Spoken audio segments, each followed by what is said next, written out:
We are the Iowa High School Athletic Association. We're proud to bring you this broadcast of Iowa High School Sports Championships, featuring Iowa's student athletes, schools, and communities. We support teamwork, sportsmanship, and education-based activities. Good luck, and thanks for watching.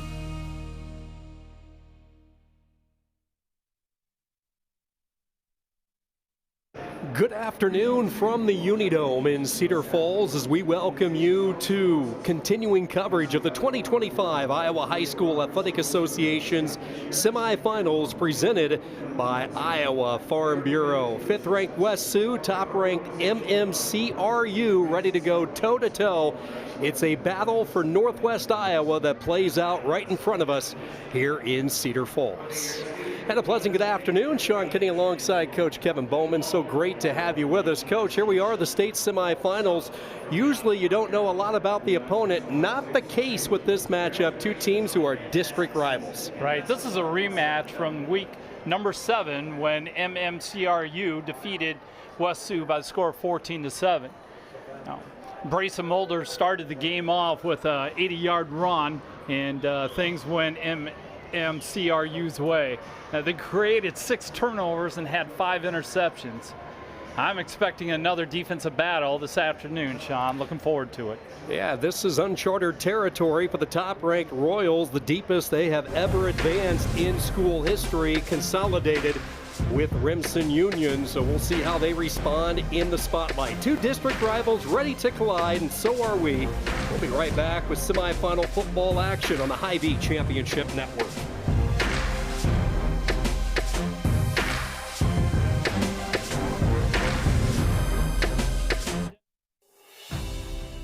Hello, I'm Brent Johnson, a 5th-generation farmer from Calhoun County and president of the Iowa Farm Bureau. And I'm Tom Keating, Executive Director of the Iowa High School Athletic Association. We're excited to have you join us for our state football championships. As title sponsor of the Iowa High School Athletic Association, we're proud to support this fantastic event. At the Iowa Farm Bureau, we believe that strong farms and strong schools fuel strong futures. Iowa farmers are some of the most productive individuals in our state, working endlessly to grow and raise nutritious food that helps sustain the communities we all call home. Student athletes are also incredibly productive, dedicating countless hours to train and excel in their sports. Partnering with the Iowa High School Athletic Association allows us to celebrate the achievements of both groups while providing meaningful support to help Iowa's student athletes thrive. Reaching the state football championships is no small feat, and it takes a strong support system. Thanks to the Iowa Farm Bureau, we're able to honor students for their outstanding achievements, both on the field and in the classroom. They are committed to your success, helping our organization provide awards, grants, and scholarships to honor excellence in athletics and academics. As Iowans, we have much to be proud of. Whether you're a student competing today or a fan cheering from home, we all play a role in making our state shine.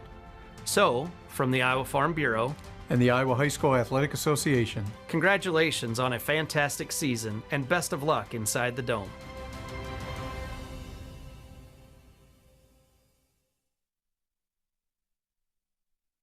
Something exciting is growing on Iowa farms these days. Innovation. From tractors that seed, weed, and harvest with data-driven precision, to drones that scout or plant cover crops to protect soil and water. Even our animals live in smart homes with round-the-clock care. Technology keeps your food safer, water cleaner, and makes us more sustainable. Because what we do here benefits everyone here. Life on the farm makes everyone's life better. Why am I seeing yield differences in only 2 of my fields? Great question, Evan. I've taken some soil samples, and it looks like you might have some fertility issues, especially in that northern field. Take a look. Huh. Nothing gets past you, Rick. Hey, how long you been back there? An agronomist never tells. From personalized insights to year-round support, Channel agronomists always show up. Channel, all in, all season. IHSAA Semifinal Football is brought to you by The Iowa Farm Bureau, proud title sponsor of the IHSAA, championing youth through sports and education. And by Cookies, epic sauces and bold seasonings. Remember, smart cookies use cookies. And by the Iowa Bankers Association, Iowa Banks, your partner through it all. And we welcome you back inside the Unidome Class A semifinal football. West Sioux, MMCRU, ready to go at it. Before we kick this one off, let's take a look at today's keys to the game, presented by Delta Dental of Iowa. Okay, so simple thing here for the Falcons, they need to take care of the ball. Like I said earlier, they had 6 turnovers in the previous game. And another big part is holding off the linebackers. MMCRU, their Royal linebackers are the kids that are going to get to the ball, and they're very outstanding talent. Today's keys to the game presented by Delta Dental of Iowa, for your smile, for your health, and for your community.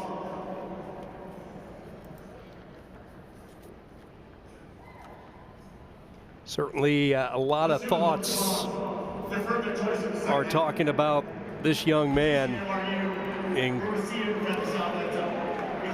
MMCRU, and the thoughts with Kyle, who was diagnosed with a serious health condition earlier in the week. So they have brought out Team Nash jerseys for West Sioux as they remember really a young man that they have in their hearts, and they are thinking about him throughout the course of these 7 days. Yeah, and what a neat thing to do to honor him with bringing out his youth jersey, and whenever you see that, it just kind of touches your heart, and you think of fellowship and what goes along with the game of football in that aspect. So, keys for the game for MMCRU is, once again, get back to the turnovers. They are one of the best defensive teams, and I think they lead the state defensively in turnover margin. And that blitz attack, they're going to get after it, so you have to be prepared.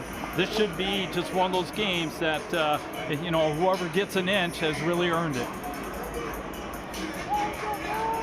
West Sioux won the toss, they deferred. MMCRU will get the football. That young man we saw, Nash Copeman's, that's the player that's coming through youth football that West Sioux has on their mind. The 10-year-old, his mother is Molly. She works at the school, acute leukemia. He's going to be in the hospital over the next 6 months. He is sitting watching this one at home. We are thinking of you, young man, as we kick it off, and the road to the state championship underway. Brought to you by Iowa Farm Bureau, proud title sponsor of the IHSAA, champion youth through sports and education.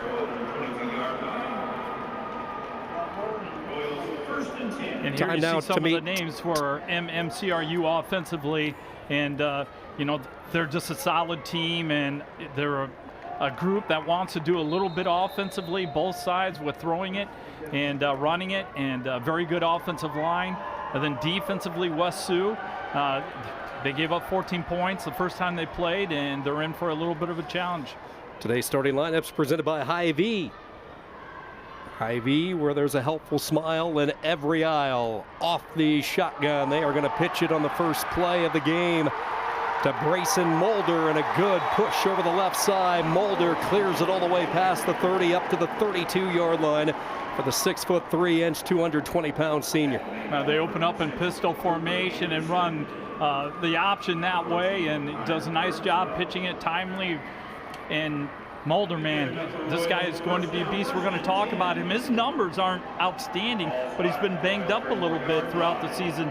He has 92 carries for 644 yards with 7 TDs. Missed 4 games this year, as you talked about, with a hamstring issue. So good start for the Royals from the 34. They will get rid of it quickly, and a low throw uncorked by Eli Harpinaugh, undershooting his intended target, the tight end Eli Schlinger. And this is a good route to start with. It's just a 5-yard out, otherwise known as a stick. He's going to break out there quickly, and your quarterback, 1-2, get rid of the ball. I always like to open the game with a simple pass for the quarterback to get his feet wet and build some confidence, but 2nd and 10. These are two of the top passing quarterbacks in Class A. Harpinaugh, a state-leading 24 touchdown passes. On the ground they go, and a much better job by West Sioux. No opening for Mulder to find. Well defended, Eli Mora, just the linebacker there for West Sioux. He comes up and fills the hole. And look, 3-4 other red hats on it. That's good team defense. You're going to hear a lot of Eli Mora's name. He has been one of the leaders defensively, 74 tackles this year. He's been starting since he was a young freshman. Passing situation for Harpinaugh on the Royal offense, 3rd down and 9. Two receivers to the top, one to the bottom. Harpinaugh is going to launch deep downfield looking for Bork, and he overshot him. Pretty good coverage on the play. That was Connor Bergsma running stride for stride. Just we're going to loosen up the quarterback's arm. We're going to send a wide receiver deep, and he figures if it's intercepted, it's almost as good as a punt. But it's good defense to start for West Sioux. The initial first down for Mulder, but then that is it. Falcons to get the football. Sean, they're double teaming both of the gunners in this situation, setting up a return. Wallish averaging 35 yards a punt. Fair catch signal for, and the line drive kick by Van Beek, 33 yards. And here comes West Sioux, and you talked about it earlier, Coach. The turnovers in the first meeting really cost them. Blake Wiggins, who's been so good this year, has thrown for over 1,700 yards. As we take a look at the Hy-Vee starting lineup, and they will rotate a lot of different receivers. Pick your poison trying to stop them. That's right. Outstanding receivers, and then also the running back, Braylon Lopez, who's ran for 1,317 yards so far this season. Very talented offensively. You're going to see a lot of run-pass options here. We'll keep an eye on the quarterback. He's going to look to the sideline and see if he gets a green light from the coach or if he's going to change the play. It's a very young offensive line as well. Cervantes in motion. Flag flies on the first play. They pitch it. This is Lopez. But a flag thrown. Looked like maybe West Sioux had a couple of players moving at the same time. We'll wait and see. Illegal formation. Offense, 5 in the backfield. 5-yard penalty. First down. One of those situations where the wide receiver didn't check with the official on the side. He needs to let him know, hey, I'm on the line of scrimmage, and typically the officials are going to help you out with, no, you need to move up or you need to move back. That time a little nervous on the first play and cost him 5 yards. 1st and 15 for Blake Wiggins, the 6'1" senior. Good all-around athlete for West Sioux. They go empty set. Lopez in motion. He will get it on the jet sweep. Lopez keeps his balance and gets back to the original line of scrimmage. Gage Johnson sticking a hand out. And we saw this in the previous game where West Sioux really fell in love with the jet sweeps, had a lot of success with it. They have good speed with the receivers, and it also sets up a lot of other things. Once you get the motion going across, you have that eye candy, you're able to go back the other way. So offensive line anchored in the center by the lone senior in the starting 5, Mark Topete. 2nd down, left-hander spins it, dangerous throw, and it's intercepted by Gage Johnson. Johnson needs a block inside the 15, and MMCRU in business, a team that leads the state with their 26th interception.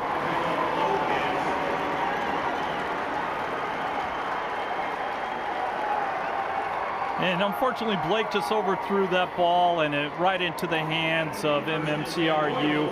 And once again, what we said was going to be the nemesis has struck its ugly face again. And here we are with excellent field position, the ball on the 13-yard line. And man, the Royals are in great field position. Let's see what they can do with it. The secondary for MMCRU, incredible. 26 interceptions throughout the course of the year, the 4th for Gage Johnson this season. After the turnover, 1st down, they will hand it off. Up the middle goes Mulder, cut down at the 11. Cooper Anderson, the junior, the 175-pounder, bringing down the elusive back. Just a little inside zone here, and Mulder going to lower shoulders and get a few yards, but there wasn't a really good push by the offensive line there. The first time these two teams play, Mulder ripped off an 80-yard run, but really that was it. The rest of the team limited to 2 yards per carry over the next 26 rushes. It's tough chugging in between the tackles. Mulder will lower the pad level and dive his way to the 8, setting up a 3rd down. Pistol formation. Mulder's able to be able to make a cut on this. He sees the hole through the A gap and gets upfield for a nice little gain. 3rd and 5. You're looking in the situation where you don't need to score. You can still get a 1st down. You want to be smart here. So if they run the ball, my bet would be that they're going to go for it on 4th down. Schmillen and Berinsky left. Bork split to the right. They bootleg left. Now taking off and running. Harpenaugh, and he won't get free. Good pursuit defense. West Sioux closed in quickly. Gavin Garrettson, the first one there with the containment. So a little mesh with a running back, and he does a bootleg to his left side. No one open. He decides to keep it. Good decision. You don't want to turn the ball over here. MMCRU normally scores touchdowns, but they have a pretty good field goal kicker in Gage Johnson, but they have bigger things on their minds right now. They want 6. 4th down and 3. They bring in a tight end. They hand it off, and 2nd and 3rd effort. He won't get there. Mulder trying to stretch his 6'3" frame, and I don't think he made it. Oh, that was a tremendous effort, though, to reach for that 1st down. The spot looks like it is short, which would be a key defensive stand for West Sioux. So a huge stop here for the Falcon defense.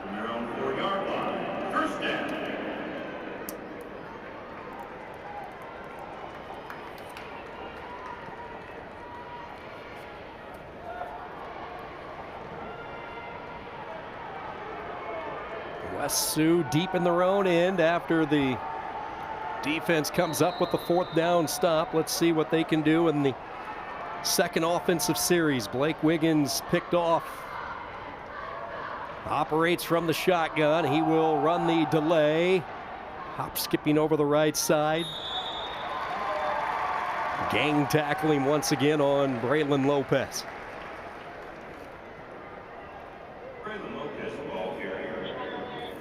A little delayed handoff, and he gets off the C gap off the tackle, and 5 yards on 1st down. And when you're pinned in inside your own 10-yard line, you'll take that. That's a great 1st down play there. It's a stout defense, especially on the interior. Benjamin Tinniger, the 225-pound senior, one of their mainstays up front. Alongside him, Braden Dunn, 250 pounds. 2 guys that are tough to move. 2nd down and 5. They come near side with the throw, but Eli Schlinger was right there, and he had Garrettson all wrapped up. And this is what MMCRU does extremely well. They will flow to the ball. They will swarm. Open field tackles. They hardly miss. And look at that. 4 or 5 guys there at the ball. That's what you call team defense. You know that your guys are going to find the ball. And then the first guy's there to wrap them up. Second guy's there to perform CPR. He's going to club, he's going to punch, he's going to rip at the ball. MMCRU crowd making some noise below us. They want to see the defense come up with a stop. Play clock was winding down, so West Sioux will burn a timeout. There is Ryan Schwiesaw. We watched his nephew earlier today rush for a couple of touchdowns. St. Ansgar into the finals, and Ryan's brother Devin, part of the St. Ansgar coaching staff, so we could have a meeting of the Sioux come next Thursday. Well, that would be interesting, and both very talented people and what great families. And I like the fact that Coach Sioux has had some tremendous success at West Sioux. 2017 and 2018, they were state champions, runner-up in 21 and 22. He's just has built a tremendous program, and the facilities that they have out there in Sioux City are tremendous. It's for this class, it's like a small college stadium. It's unbelievable. They have won state championships in a couple of different classes. You mentioned the back-to-back years. They were 1A state champs in 18, beating Dike New Hartford in a offensive shootout. I still recall that one, 52-38. Then the year before, they won the Class A title against Hudson, which capped off a perfect season for the Falcons. 3rd down and 5 after the timeout from the 9-yard line. Wiggins is going to set. He's going to launch deep downfield, high pointing the ball and making the catch at the 47 is Lopez. 38 yards. Deep post. He found the opening over top of the free safety, beat the corner to the inside, and he high points the ball and comes down with it. Nice pitch and catch.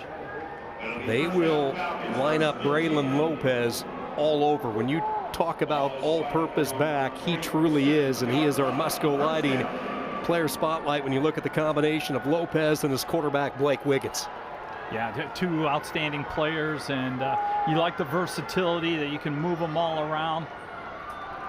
Trying to get rid of it quickly near side. Lopez, this time the Royal defense was there with Borinsky.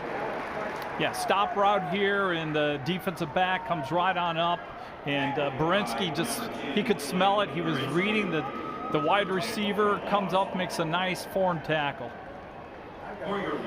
Musco Lighting, the official and exclusive sports lighting provider of the Iowa High School Athletic Association.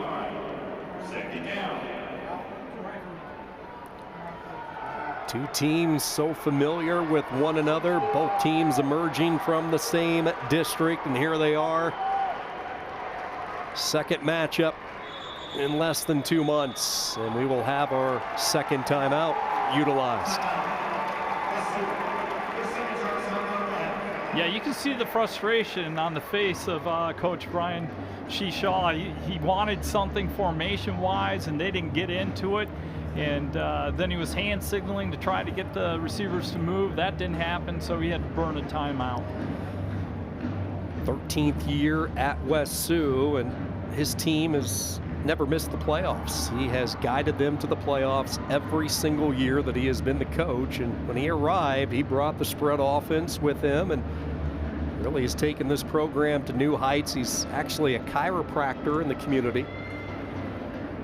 Trying to balance being a chiropractor and running your own business and being a head football coach, that'd be very, very difficult. No appointments today, I guarantee you, back home. So they've had to use a couple of timeouts on this drive. 4:31 to go, opening quarter early on from the Unidome. Second semifinal in Class A. Wiggins wanted to go right. Now he's going to cut upfield, try to make the most out of very little as he sidesteps his way to the 45-yard line, setting up a 3rd and long. And this time they fake the jet, and he wants to roll a little bit to his left, sees that everyone is covered, and that's a good decision because he's forced some balls, and this time he decides to run with it and do what he can. That's a better decision than instead of throwing the ball up on a 50-50 chance. Wiggins 3 of 4 for 34 yards in this opening quarter. A 1 interception, 3rd down and 12. Van Beek in motion. They're going to try to set up the screen. Well covered, just nowhere for Wiggins to go. Textbook defense by MMCRU. Outstanding coverage, and you could see the offensive linemen were allowing the Royals to come through, and the Royal linebackers picked up, obviously, that it was a screen, and he had no choice, but Wiggins had to throw that one away. Good defensive stop there. Really good start to this game for the senior outside linebacker, Eli Schlinger. He was the player that stayed at home and read the assignment. West Sioux on the punt. Bouncing kick, fielded at the 18, and good special teams coverage as they drop him in his tracks. It's a punt of 38, a return of 3 yards by Johnson. And the third offensive series of the day for MMCRU. Yeah, they need to get their offense rolling here. Let's see what they start off with. It looks like, to me, the quarterback is going to have to make some plays here, whether they throw a ball a little bit more on first down to set up the run, but come out and be aggressive. I understand the whole, my defense is going to win, and we'll probably get some field advantage situations, but this is time to be aggressive. 4-man base front for West Sioux. Eli Harpinaugh. Pocket collapsing around him. He'll take off. He's a big, strong kid out past the 30. Harpinaugh still on his feet. Finally chased down at the 40 by Lopez, but not before he rips off 17 yards. Is it actually Harpinaugh or is it Harry Houdini? Because he made a couple moves. He just disappeared. Wow. Terrific run. Scrambling out of that situation. Showed the poise of a senior. He's one of 2 juniors for Kyle Oswald, who's really getting a lot of reps this year, and he's a good player. 210 pounds.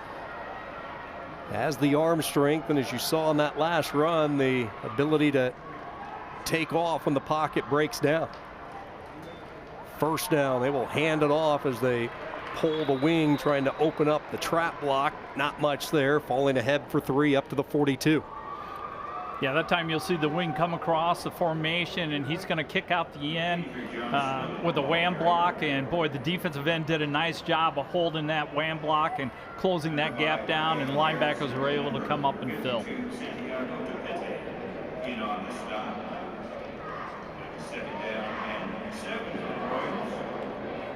Hunter Doyle in the white, number 61, a player to keep an eye on. He's a disruptor, leading the team with over 15 TFLs this year.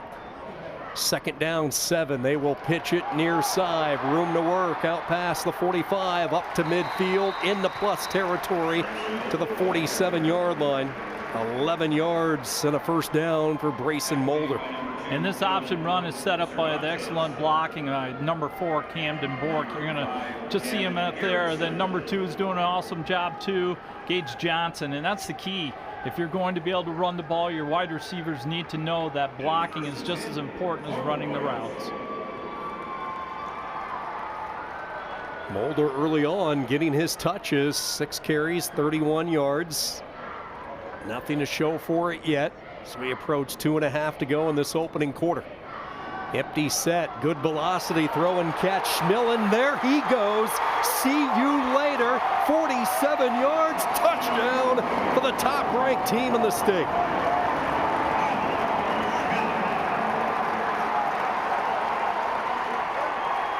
Empty formation here in the situation. They get a quick out to Schmillen, and away he goes. All the way down the sideline, untouched. That's a great play that was drawn up by MMCRU. Congratulations. Kyle Oswald, head coach, was the lead to start this game. 12th touchdown catch this year for Schmillen.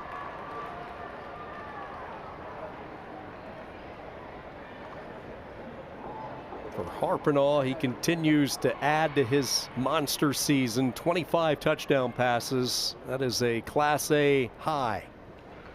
Johnson on for the point after. Kick is on the way, and it is good. So a little more than 2 minutes to go in this opening quarter, and the Royals strike via the airwaves, and it's a familiar connection, Harpinaugh to Schmillen. Oh, and well done. It was set up by the great scramble situation, and then a perfect job with the throw, the nice little out pattern here. Ball's delivered on time, and away he goes. And Sean, something I noticed right here that I want to draw attention to was that the holder for MMCRU had his right leg up instead of his left leg up, and which could create a situation with if a snap on the extra point is to his right or right at his leg that is standing up. It's like being a catcher and there's a play at the plate and they throw the ball to your right side and you have to come across and tag on the left side. So I hope that doesn't affect them, but someone needs to tell them, hey, you need to switch your legs around. You're messing with fire. Something to keep an eye on, especially in a game where every play matters. A little botch here or there, and it can impact how a game goes. Good start, though, by the Royals. They go to the airwaves. This is a team that lost two really good receivers last year in both Jace Colleen and Mike Peterson, but the trio of Johnson and Bork and Schmillen, they have stepped up, all of them doing their job on the edge. And you have a quarterback that can throw it around for Kyle Oswald, and it's no secret they're the top-ranked team in the land right now. Yeah, good team speed, and we talk about their starters only giving up 4 touchdowns the entire time this season on defense. You know, they see 7 points on the board, and they're looking, wow, we already have 7. We get 7 more, and we think we can count on the victory already being in the bag. So I like the start, but here's the thing. The RPO for West Sioux is going to have to be a little bit more aggressive and get the outside linebackers to commit.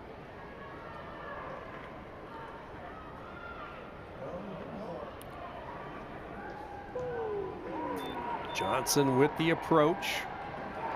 Kick bounces inside the 10. It is finally picked up by Van Beek, and oh boy, that was just disaster from the get-go. A split-second hesitation from Kendron Van Beek, and West Sioux seems like they've been living deep in their own end this first quarter. And the angle shows that the ball may have been going out of bounds, and if he would have just put one of his a foot out of bounds and made contact with it, it would have been called out of bounds, and they'd have the ball on the 35-yard line. They started their last drive at their own 4-yard line, and they are going to do it a second time. Late in this first quarter, 7-0 MMCRU. 12 personnel with the 2 tight ends. They will pitch it left side and crack down at the point of attack. Benjamin Tettinger again. Yeah. I'm going to point out the nose tackle here for MMCRU, number 75, is Noah Alshire, and he does a nice job of taking on double teams. He's going to make sure nobody gets to the linebackers, and that's exactly what you want in that nose. But he's a big guy, and he's going to eat up a double team, and they're not going to move him. Doing a nice job. Yeah, oftentimes the interior linemen in a defense like this don't get a lot of the press because you don't see the stats build up. But that's because they're freeing up the linebackers to make the plays. They just did get the play call off as Lopez giving ground, and MMCRU is flowing to the football right now. Excellent team pursuit again, and you're just going to watch the fact that their linebackers play downhill, they chase, and they're going to go to the inside hip, and they're just spotting the inside hip. And watch them put their helmet across the running back, and that's the best part about seeing a tackle, is when you lay that helmet across the front of them, they rarely break that tackle. John Schmillen with the last play. Again, your playbook just gets cut off when you're working in shadows of your own end. Pressure from the end zone, rolling Wiggins. He will take off. It's a sprint to try to get to the first down marker. Blew a gasket late. Let's see if he got there. I think he did. Nice job by Wiggins. Saw a little bit of an opening and an all-important first down for West Sioux. Yeah, he eludes a defensive player coming in the backfield and just does a nice job, but he has the ice skates on and just kind of slips there right next to the first down. A reminder that if that would have been a hold in the end zone, that would have been a safety. A little bit of breathing room late in this first quarter. 7-0 between these two Northwest Iowa powers.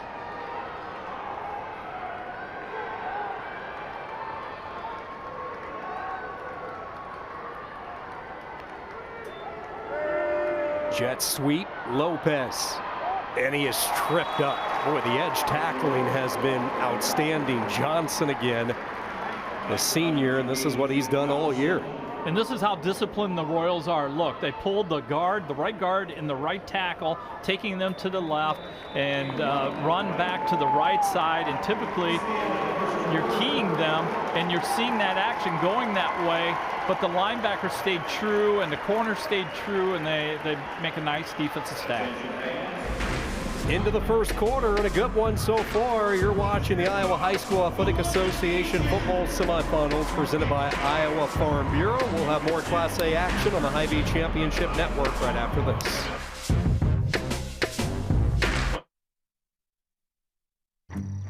What does commitment mean? To protect what's important? To invest in the future? It means providing peace of mind. It's what reliable people do. It's what local banks do. Banking in Iowa goes beyond transactions. Banks work to help people and small businesses succeed. And Iowa banks are proud to be trusted partners in building confident banking relationships. Iowa Banks, your partner through it all. Professional Educators of Iowa, founded by teachers for teachers in 1981. What I like is that it is former administrators, teachers. They are people that are invested into, hey, let's make something great better. PEI, the Professional Association for Iowa's Independent Educators. The best thing about Professional Educators of Iowa is it's right in our backyard. It feels like home. Now more than ever, educators are choosing PEI. Something exciting is growing on Iowa farms these days. Innovation. From tractors that seed, weed, and harvest with data-driven precision, to drones that scout or plant cover crops to protect soil and water. Even our animals live in smart homes with round-the-clock care. Technology keeps your food safer, water cleaner, and makes us more sustainable. Because what we do here benefits everyone here. Life on the farm makes everyone's life better. We're not just lighting a stadium. We're creating lasting memories. We're not just installing a mini pitch. We're empowering youth to learn and grow. We're not just retrofitting an airport. We're creating an environment where workers can feel safer. This is why, whether it's a game down the street, professional stadiums around the world, or treasured monuments and landmarks, you always know when it's must go. Health powers life, from the delightfully routine to the truly uncharted. When injuries, illness, or normal wear and tear lead to joint pain or discomfort, count on advanced orthopedic care at Mercy One. From joint replacement to sprains and fractures to physical therapy, our team can help you get back to the activities you enjoy, ensuring you're ready no matter what life brings next. Find care at mercyone.org/healthpowerslife. Nothing matters more than our community and our patients. So when flu season's here, I love that I get to help protect them. When you get your flu shot at Hy-Vee, you can earn a 20-cent fuel saver. Scheduling your flu shot appointment is quick and convenient. Because you can just walk up when you're shopping or schedule an appointment, whichever works for you. Allowing you to pick a time that's best for you and your family. Keeping families and communities healthy feels good. Visit your Hy-Vee pharmacy, get your flu shot, and earn a 20-cent fuel saver today. IHSAA Semifinal Football on the Hy-Vee Championship Network is brought to you by Hy-Vee, a proud partner of IHSAA. Hy-Vee, where there is a helpful smile in every aisle. And by Sioux Manufacturing Company, the world's largest family-owned and operated manufacturer of grain storage, drying, and handling equipment. And by the Iowa Farm Bureau. From rural roots to statewide pride, Iowa Farm Bureau proudly supports student athletes across Iowa. Welcome back. Second quarter action from Cedar Falls. Here on the Hy-Vee Championship Network, 7-0 MMCRU, the top-ranked team, out in front of their district foe, West Sioux. Alongside Coach Kevin Bowman, Sean Kinney with you as we start up quarter number 2. Long touchdown pass, 47 yards to Schmillen, the only points. Blake Wiggins picked off earlier in this game. Leads his Falcons out 2nd down and 9 from their own 15-yard line.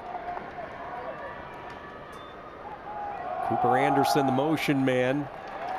Braylon Lopez has handled the load for the most part through the first 12 minutes, and what a year he has enjoyed. The junior who initially coming up through high school said he was going to be a collegiate track runner, and he still can. He's about as fast as they come in Class A, and football was almost 1B compared to 1A with the option for track, but Coach Sweesaw told me that's changing with all the success that Lopez has had this year, and he's thinking maybe more toward the college football route. Still has time to think about it, only a junior. It's always nice to have choices too. 3rd down, Wiggins is going to try to take off, and he will be cut down a yard shy.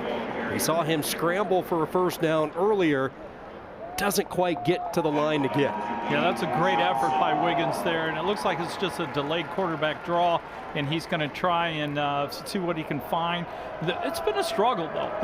West Sioux has used 2 timeouts and have been really slow getting the plays in and out, and I know that the quarterback is going to look to the side to coach, and it's a check with me scenario to see what he can run, but they need to get going.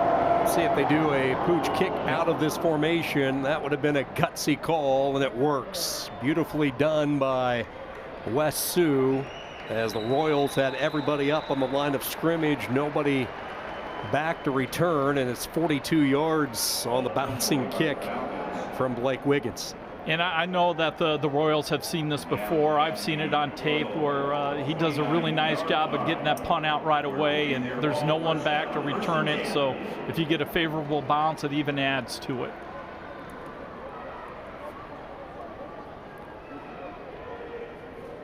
Early numbers today. Harpinall 1 for 3. 1 completion, 47 yards to Schmellen for the touchdown. Mulder leading the way on the ground, 6 carries, 31 yards. He is the tailback, and they will give it to the fullback here. Over the left side, trying to soften up the middle. John Schmillen. Short gain right there, not much of movement. And you'll have that time. You get a stalemate with the offensive line. No one's really working that hard to move someone, and usually it's because pad level is too high. We talked about it earlier in the broadcast. Mulder missed some time with a hamstring injury, and the senior John Schmillen really stepped up in his absence. Offense did not miss a beat. They stretch it out wide to the speedster Gage Johnson. And Mulder is the lead blocker on this play. You're going to see him get out front and try to get, here's your first guy he hits, and then he tries to get a piece of a second guy. So that's good effort for a guy that carries the ball all the time. You know, in return, hey, I'll block for others. I want the same treatment.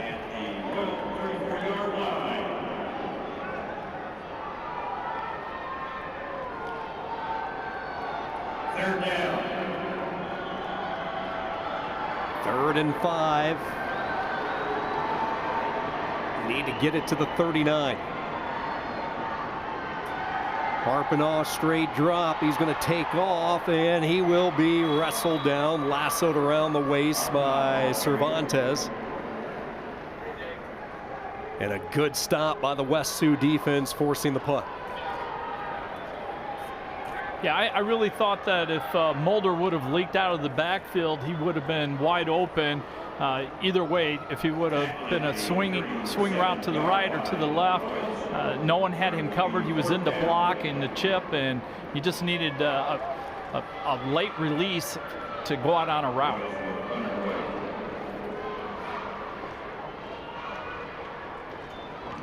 Olesh on the punt for the second time. It's a short kick.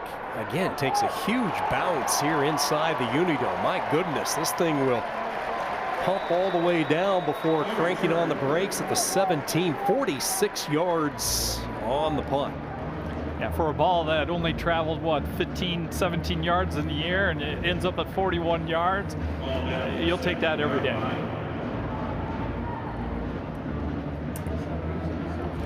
Well, let's see what West Sioux can get going. I'm interested in seeing what their philosophy here is. This may be one of their better field positions to start the game here on the 17-yard line.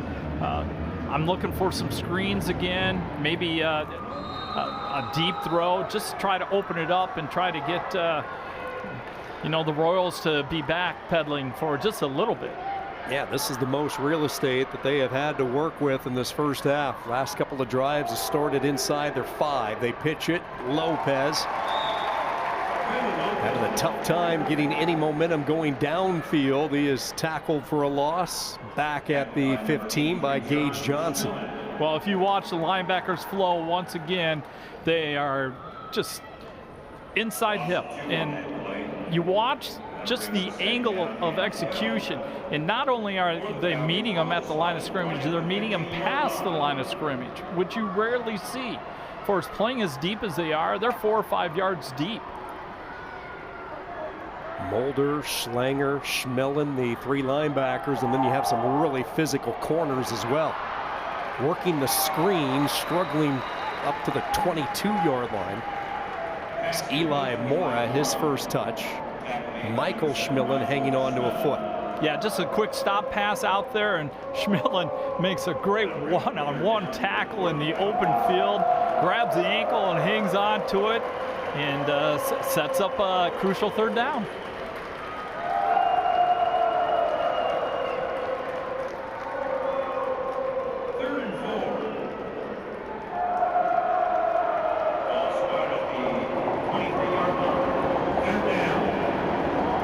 Falcons 2 of 4 today on 3rd down. Jet sweep. Lopez looking for some daylight, and he will be brought down. A flag is thrown really late.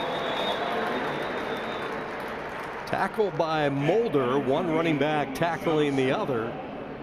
Both wearing jersey number 1. Let's see what this penalty is. Well, when you see the linesman throw, it's typically a hold. One of the receivers maybe downfield holding. Holding. Offense number 0. Yep. 10-yard penalty from the previous spot.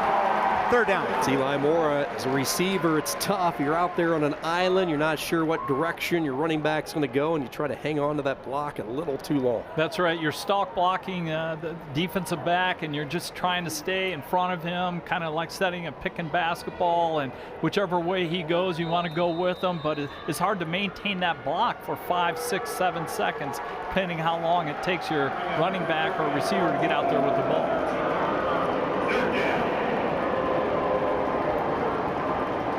3rd and long. Wiggins looking right the entire way. Lopez out of the backfield somehow got lost. The Royal defense lost track of the star there, and a 1st down for West Sioux. Yeah, they take the receiver that's on that side and bring him across to the middle of the field. The corner goes with him. He chases him right to the free safety, and there's no one out there to take the back who runs the swing route. 20 yards in the completion to Lopez. You don't see that very often from MMCRU. They are so disciplined. That time they forgot their assignment. 4 catches in this first half for Braylon Lopez, 54 yards. Back-to-back 1st downs. Design run by Wiggins. 2 yards behind his center, Tettinger that stopped. Oh, and he brought the heat here. He gets a nice pop on him, and that's the bad thing about your quarterback carrying the ball a lot is sometimes he's going to get some big hits, and you don't want him to be exposed.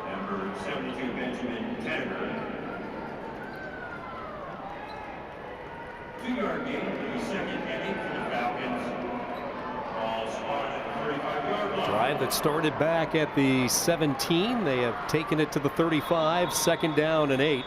And a timeout is going to be taken by West Sioux.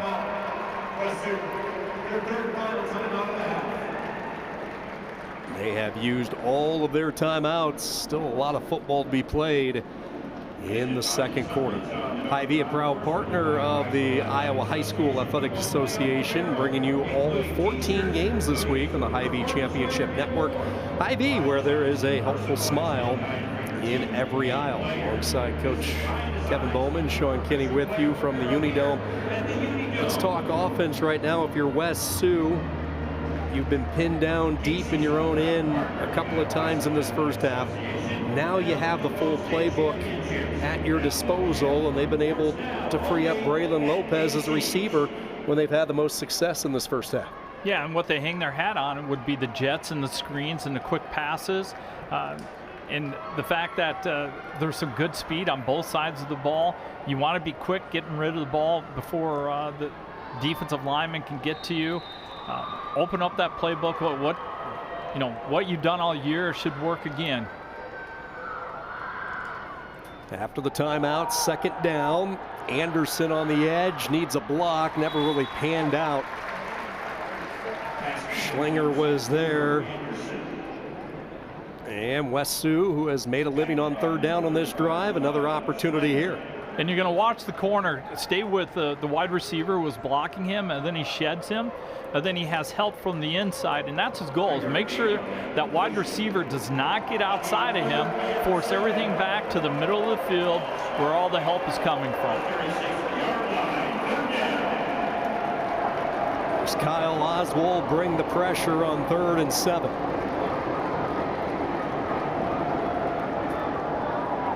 Pressure up the middle, near side screen. Lopez slips free from one. Lopez steps out of bounds at the 40. That time they caught an over-aggressive defense. Lopez slipping free out of the backfield, and another third down conversion. There we go. We talked about the screens just not too long ago, and we got one guy who misses a tackle, and now it's 34 more yards plus, and that's a great call. Good offensive play call to get this drive really going, and now you feel like you got some momentum going. Offensive line with a pair of juniors and an all-sophomore right side with Cervantes and Rafael Lopez. Getting the job done on this drive. They hand it off. Van Beek, a flag down again as Van Beek more east to west with that run, nets a yard, but a flag along the West Sioux sideline. Yeah, that took place right in front of Coach Shishaw, and he's probably going to... Illegal shift. Offense. 5-yard penalty from the previous spot. First down. Talk to that young man about, hey, here's some certain things you have to be able to do. This is game number 12. I want you to be able to get set. It's the third penalty in this first half of the Falcons. They were able to overcome the holding call a little bit ago, and now they are behind schedule on first down following the 5-yard infraction. Clock continues to move in a quick-moving second quarter. Good hole opened up. Lopez into the second wave. Takes it to the 37, pickup of 7. Yeah, this is when they're going to bring that H-back across again and give him the wham block, and he's supposed to follow him, and he does a good job of following him this time and getting upfield.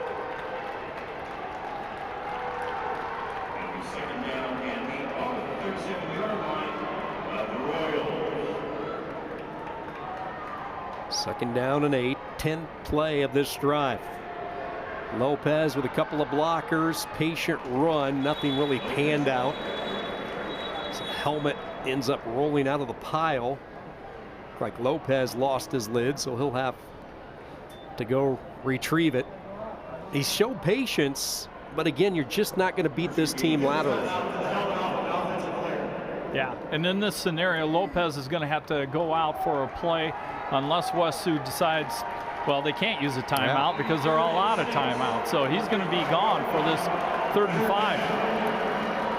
Their big weapon on the sideline.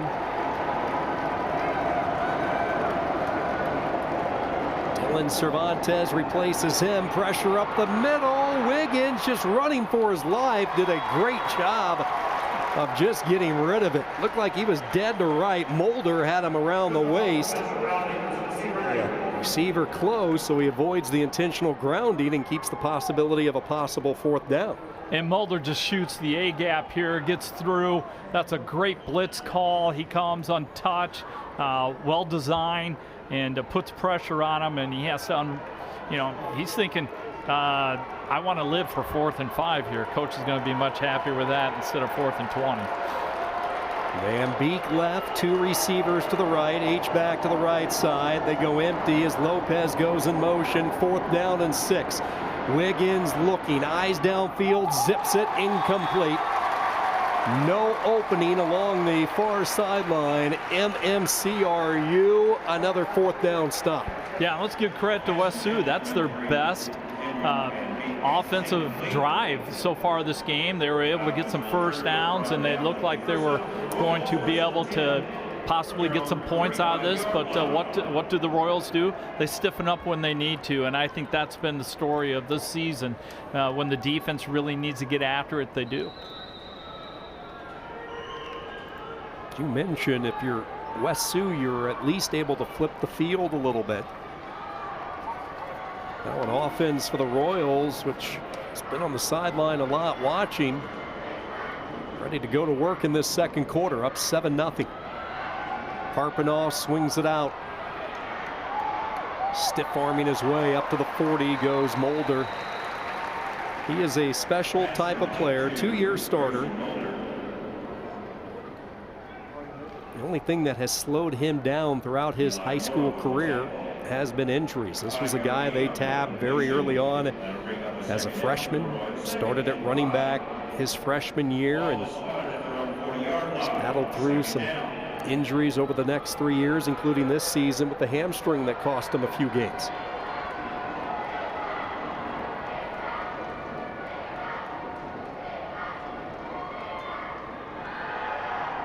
Harpinaugh off his back foot, will take a shot, beautiful high point, Schmillen into the clear, a foot race to the 10, 5, touchdown, Michael Schmillen.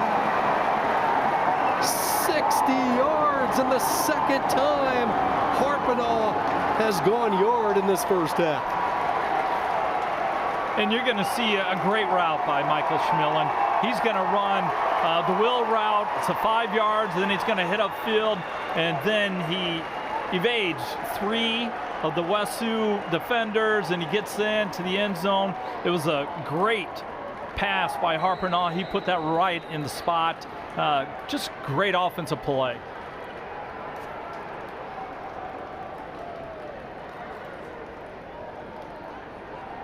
Second time that the Harpinaugh-Schmillen connection has registered points. 2 catches, 2 touchdowns for the senior, and Johnson adds the point after. That's not an easy throw, Coach. Off your back foot. Someone in your face on top of it, and he just does a nice job of getting the ball off, and wow, I'm just so impressed with Schmillen's ability to go up and get the ball and then dance around 3 defenders, and he has a reason to celebrate in the end zone. And here comes a chest bump, and hey, quarterback, thanks for getting me the rock. I appreciate it. One of the mottos this year for MMCRU was, for such a time as this, the challenge to this group. I thought it was fitting to not sit back and wait and let someone take your opportunity. That is the message they have pinned inside their locker room. It is a message that Kyle Oswald has driven home each and every day during the long summer and fall practices leading up to this season. And I enjoyed my conversation with Coach Oswald. He has an offensive coordinator who calls the plays. He has a defensive coordinator who calls the plays, and he's going to manage the game. And man, he was just very relaxed. He told me he was going to actually drive the bus to where they were practicing indoors. And you're a teacher, you're a bus driver, you're a coach, you're doing it all.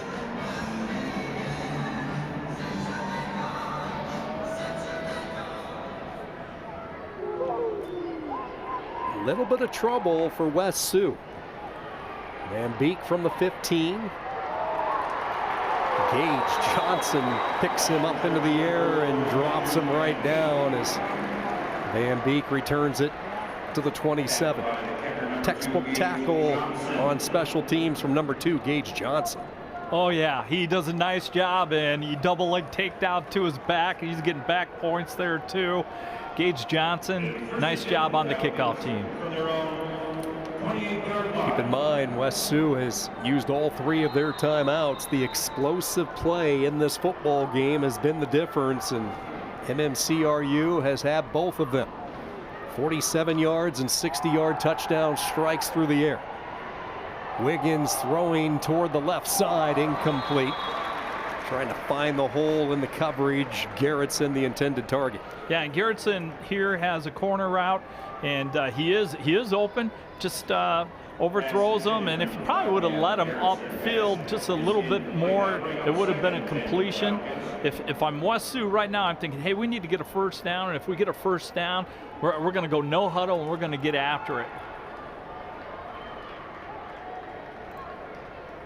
Keep in mind, West Sioux will get the football as well to start the second half. So this becomes a real important drive if they can muster any type of offense. Play fake. They want to set up the screen near side to Lopez. Lopez catapults his way to the 31-yard line. Brandon Dreckman, the state track qualifier, the versatile linebacker who can play both in and out, tracks him down. Well, that worked well the previous time they ran that with Lopez, but this time the Royals had 5 guys who sniffed out the screen and did a nice job pursuing and bringing down Lopez. If you're Ryan Schweisaw, coach, you need a zone beater route.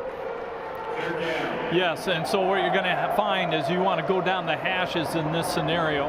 All right, so you want to find something that's going to be right down the hash and about the 45-yard line. Pressure up the middle by Mulder. Wiggins running for his life, dumps it off, but short of the first down. It's caught by Mora, but well shy of the sticks, bringing up a 4th and 4. Yeah, I hate the fact that you do that. You throw a pass that's short of the first down marker, but your hope is that in this scenario he's open and maybe he can break a tackle and get the first down. But you're in a scenario where you really have to punt the ball away. Are you surprised the Royals aren't thinking timeout here? Yeah, that probably would have been the first thing I would have done, is called the timeout after it was short and, you know, press them into a situation to think, do they want to go for it or not? From the 28-yard line, couple of blocks downfield and pushed out of bounds finally near midfield. 37-yard punt, but it's the 22-yard return that has MMCRU feeling pretty good. And imagine if you would have called that timeout after the 3rd down play, you probably have about a minute 20 on the clock in the scenario, or a minute 15 in that neck of the woods, and at midfield you're in a good situation here. So let's see what we can do. And you have 3 timeouts left. All 3 timeouts.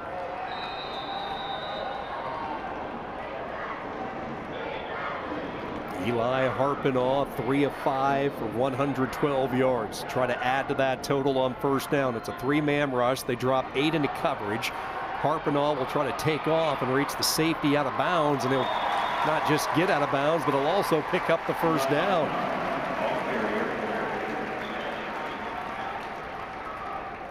Now he does a really nice job, Harpinaugh, of knowing that this is a scramble drill situation, knowing that he needs to get out of bounds to stop the clock, save those timeouts. They're in good shape to put points on the board yet. A young man that took over the starting quarterback duties last year midway through the season. Really proved to himself that he could play at a high level.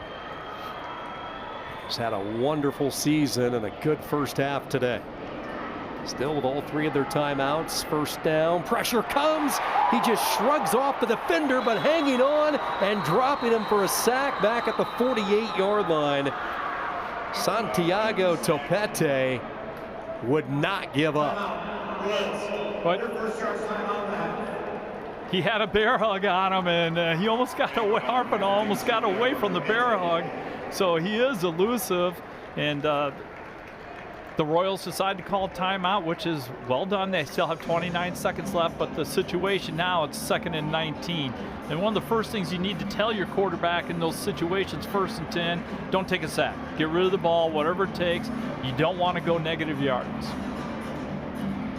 How about the job by Topete when it looked like he was going to get shrugged off by the quarterback? He just anchored in and bunkered down on the leg, and he was not going to be denied his first sack of the year. Oh, and it was like the old bear trap right there, and he wasn't going to get out of it. It was well done. Strong young man.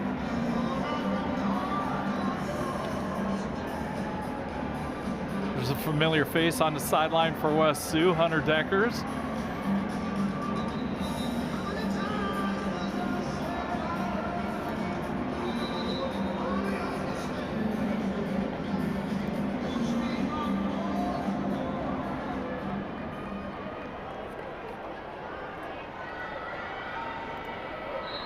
Start thinking, well, can they get into field goal range for Gage Johnson? His longest this year is 37. 2 of 5 on the year, so they still have a lot of work to do to even start thinking possible field goal. 2nd down and a mile following the sack. Harpinaugh steps up, and the throw behind his intended target. Looked like he was looking for Camden Bork.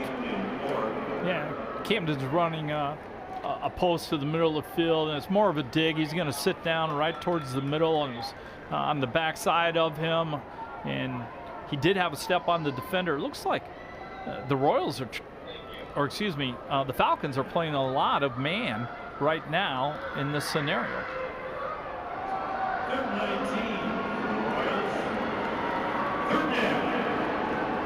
All Esch and Mulder to the right. 3 receivers to the bottom on 3rd and 19.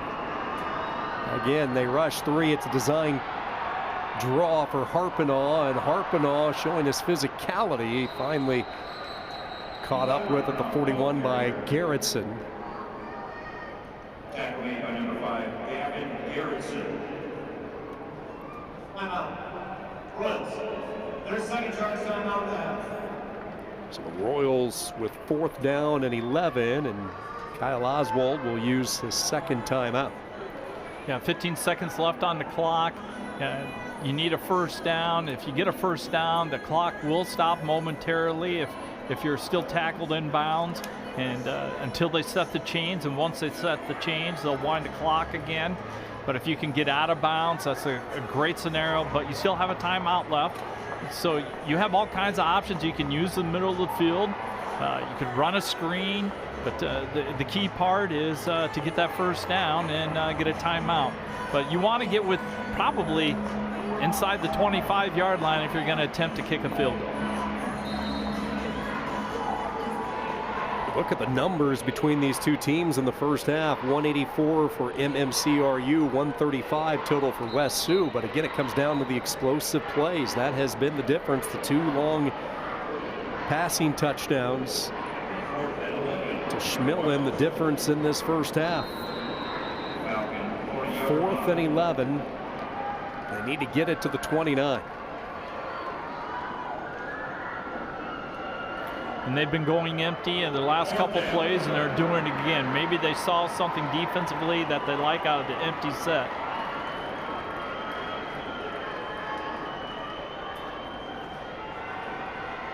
Harpinaugh cranks it up, launches downfield, caught! It got through to Schmillen, and he is in for the hat trick in this first half. Michael Schmillen somehow, with the concentration, took it away from 2 defenders. Wow, what a catch. Schmillen, just great set of hands, and he squeezes this between the defenders and brings it in and gets into the end zone. Hat trick. He's thinking golden sombrero, man. This guy is having a terrific first half. What a big play.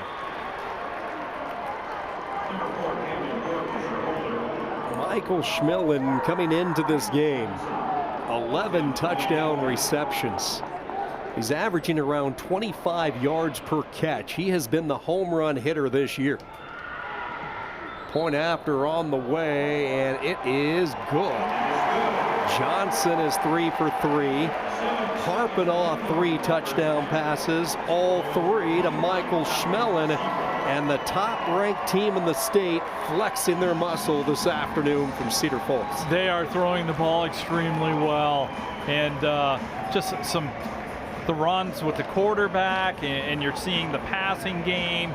It's a good combination right now, and the part that really is in favor for the Royals is that they're going into halftime with all this momentum. When you score in the final minute of the half, it just deflates your opponent, and it's going to be a tough second half to come out for West Sioux.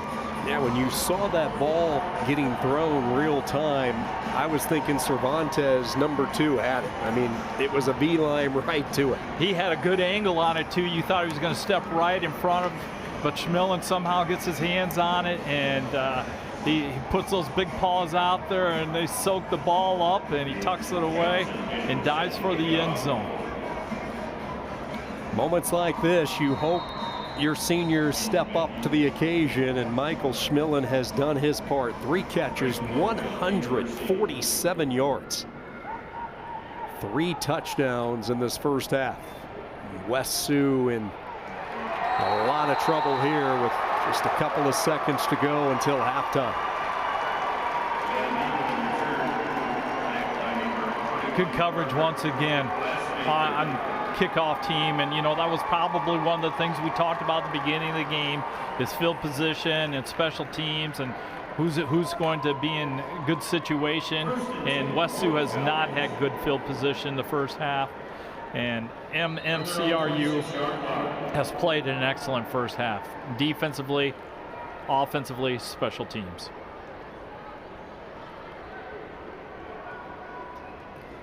Six offensive possessions in the first half of the Royals. They score on 3 of them. 3 long pass plays, and it's the top-ranked MMCRU leading here at the break, 21-0. The connection, Harpinaugh, Schmillen, the difference. You're watching the Iowa High School football semis presented by Iowa Farm Bureau. We'll be right back after this.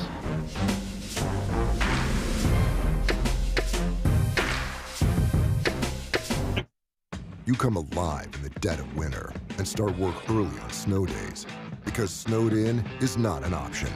The Kubota Snow lineup of compact tractors, RTVs, and versatile attachments are built to move, plow, blow, and thrive in the winter, so when the snow falls, you can rise to meet it. Right now, bring home select Kubota equipment with 0% financing available or save up to $6,800. Visit GoKubota.com today to find your local Kubota dealer. High school activities have given me the opportunity to get involved and make new friends. Compete in sports that I love and meet new people. Do something I love while building the programs in my communities. Not just be a role model off the court, but also be a role model on the court. Make connections and meet new people. They've given me a reason to work hard and better myself for the future. Set good examples to the younger athletes. Have a positive impact on my community. Help us support Iowa high school activities.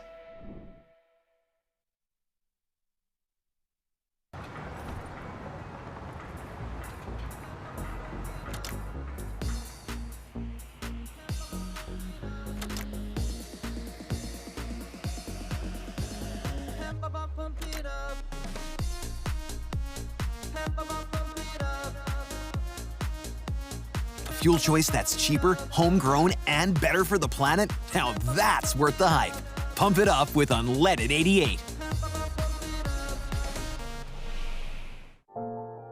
Today's banking is about so much more than numbers. It's about people. It's about community. It's about the next generation. Banking is personal. That's what we believe. And that's why we'll always put you first. Northwest Bank. Commitment you can bank on. Halftime coverage is brought to you by Northwest Bank, proud to power our local communities with personal and business banking that never stops working for you. Member FDIC.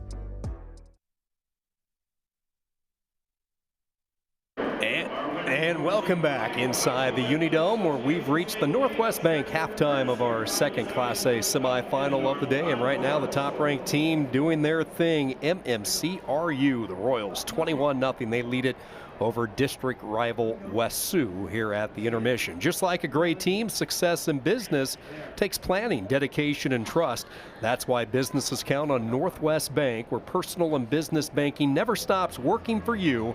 Member FDIC. With the teams in the locker rooms, we'll step aside for a message from our title sponsor, Iowa Farm Bureau, and a fun highlight of champions from this past school year at the Athletic Association.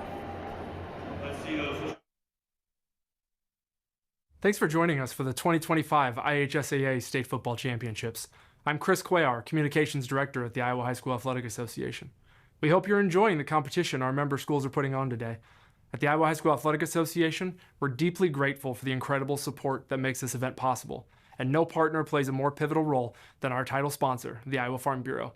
With me here today is Brent Johnson, President of the Iowa Farm Bureau. Good to be with you, Chris. First off, I'd like to thank the Iowa Farm Bureau for being the sole title sponsor of our state football championships and a longtime supporter of the Iowa High School Athletic Association.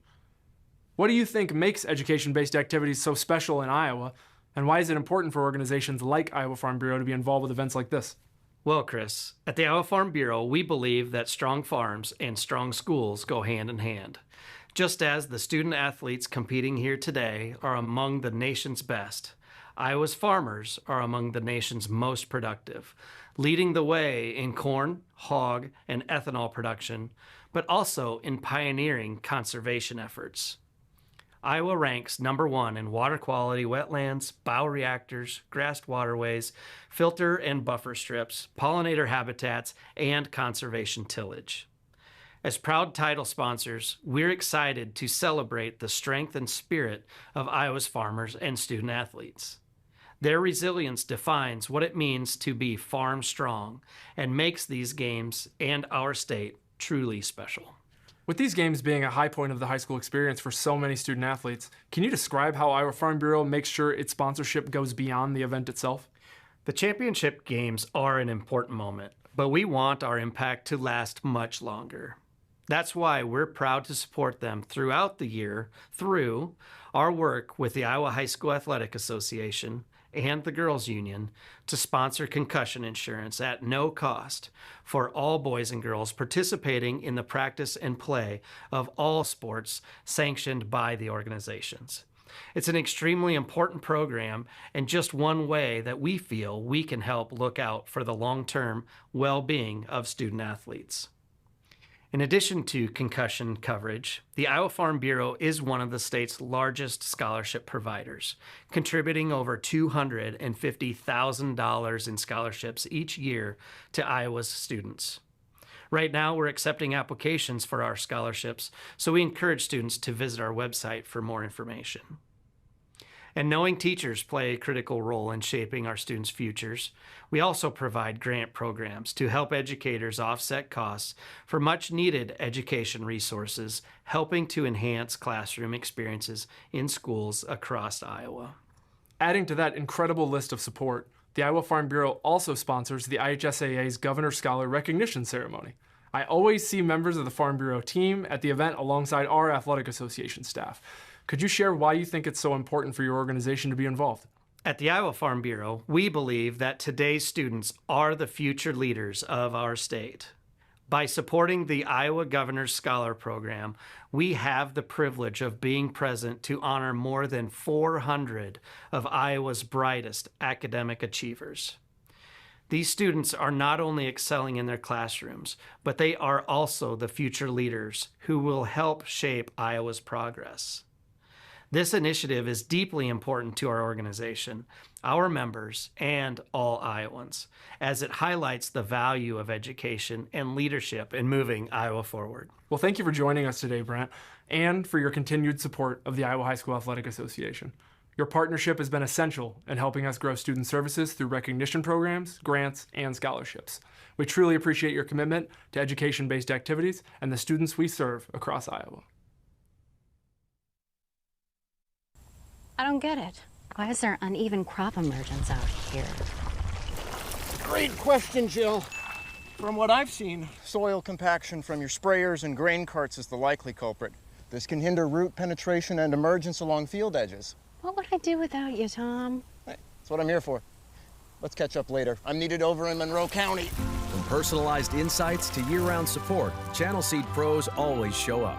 Channel, all in, all season. Nice guy. Excelling in athletics takes teamwork, dedication, and a commitment to excellence. These are the same qualities that help our pig farmers and our communities thrive. The Iowa Pork Producers Association is proud to support statewide high school athletics and the student athletes who make us all proud. Visit iowapork.org/wecare to meet the people behind the pork and hear about our winning approach to caring for our pigs, the environment, and our communities. You love our lineup of legendary Pizza Ranch pizzas. And now, get ready to love the Big Popper. Loaded with cream cheese, Italian sausage, jalapenos, sweet peppadew peppers, and a honey hot sauce drizzle. A little sweet, a little heat, and a whole lot of flavor. Try the Big Popper Pizza, along with our new Chicky Chicky Boom Boom Salad. Only for a limited time, only at Pizza Ranch. Whether you volunteer or hang with friends, play pickleball, read or follow trends. No matter what your retirement style, you deserve healthy eyes and a healthy smile. Some Medicare plans don't cover vision or dental. With Delta Dental, you can save on what's essential.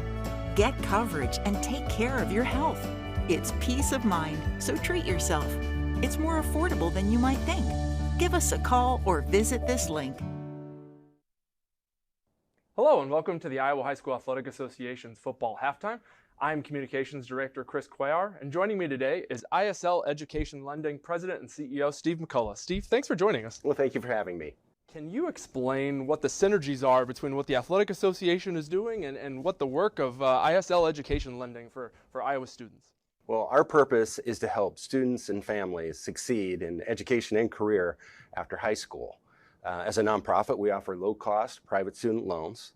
We also offer scholarships and college planning tools to help families make wise choices. I assume there's some people watching who just heard the word scholarships. Can you tell me a little more about that? So, right now, you can register to win one of 45 $1,000 scholarships. They're for high school students, college students, and their parents. And you can register at iowastudentloan.org, or you can scan the QR code on the video board. You need to register by December 5th. What are some other resources that people should take away here about ISL Education Lending? Well, we just launched a new scholarship search service called Step 1 Scholarship Search. It's free for use, and it's customized and personalized so you can find scholarships that are a match for you. For more information about Step 1 Scholarship Search Service or any of our other programs, go to iowastudentloan.org. We got a lot of overlap there with our high school students either on the field or hopefully watching at home. Hopefully they can take advantage of those resources. Steve, thank you so much for joining us. Thank you.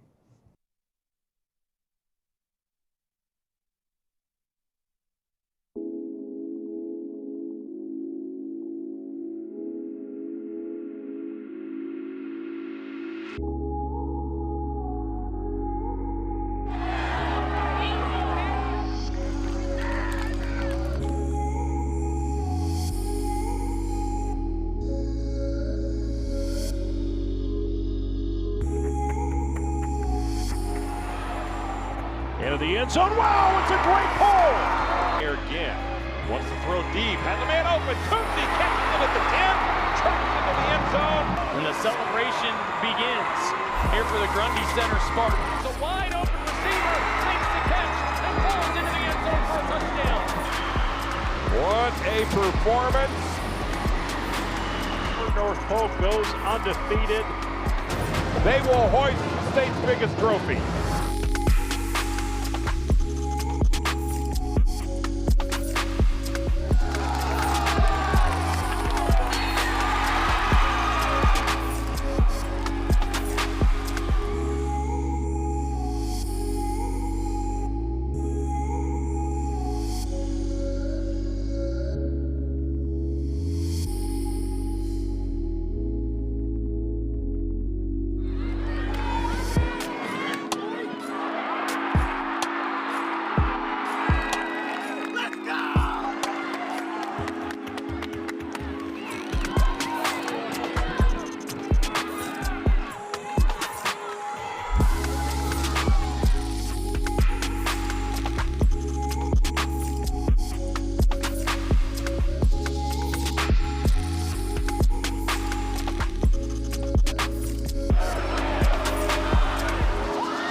Gregory.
Oh my word.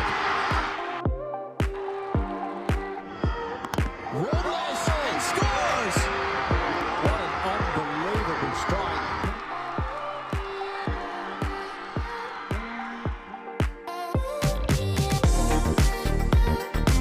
Here's Vanderloon crossing home plate. And that is the ball game.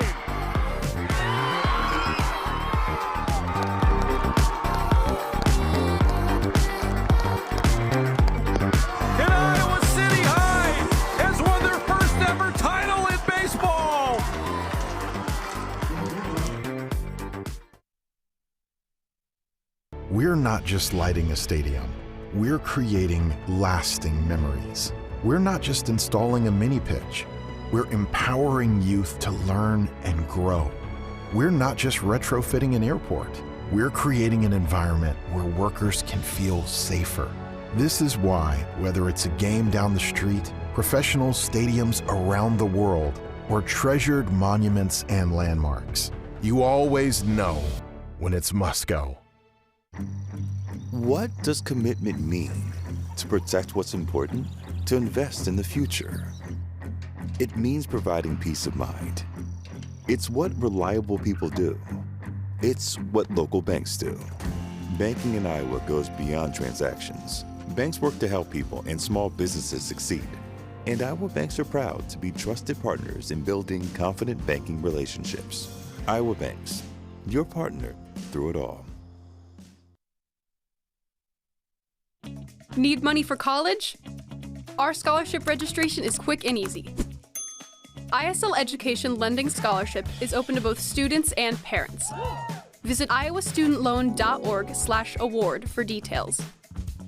Multiple awards are available, and you'll learn valuable financial literacy tips as part of the process.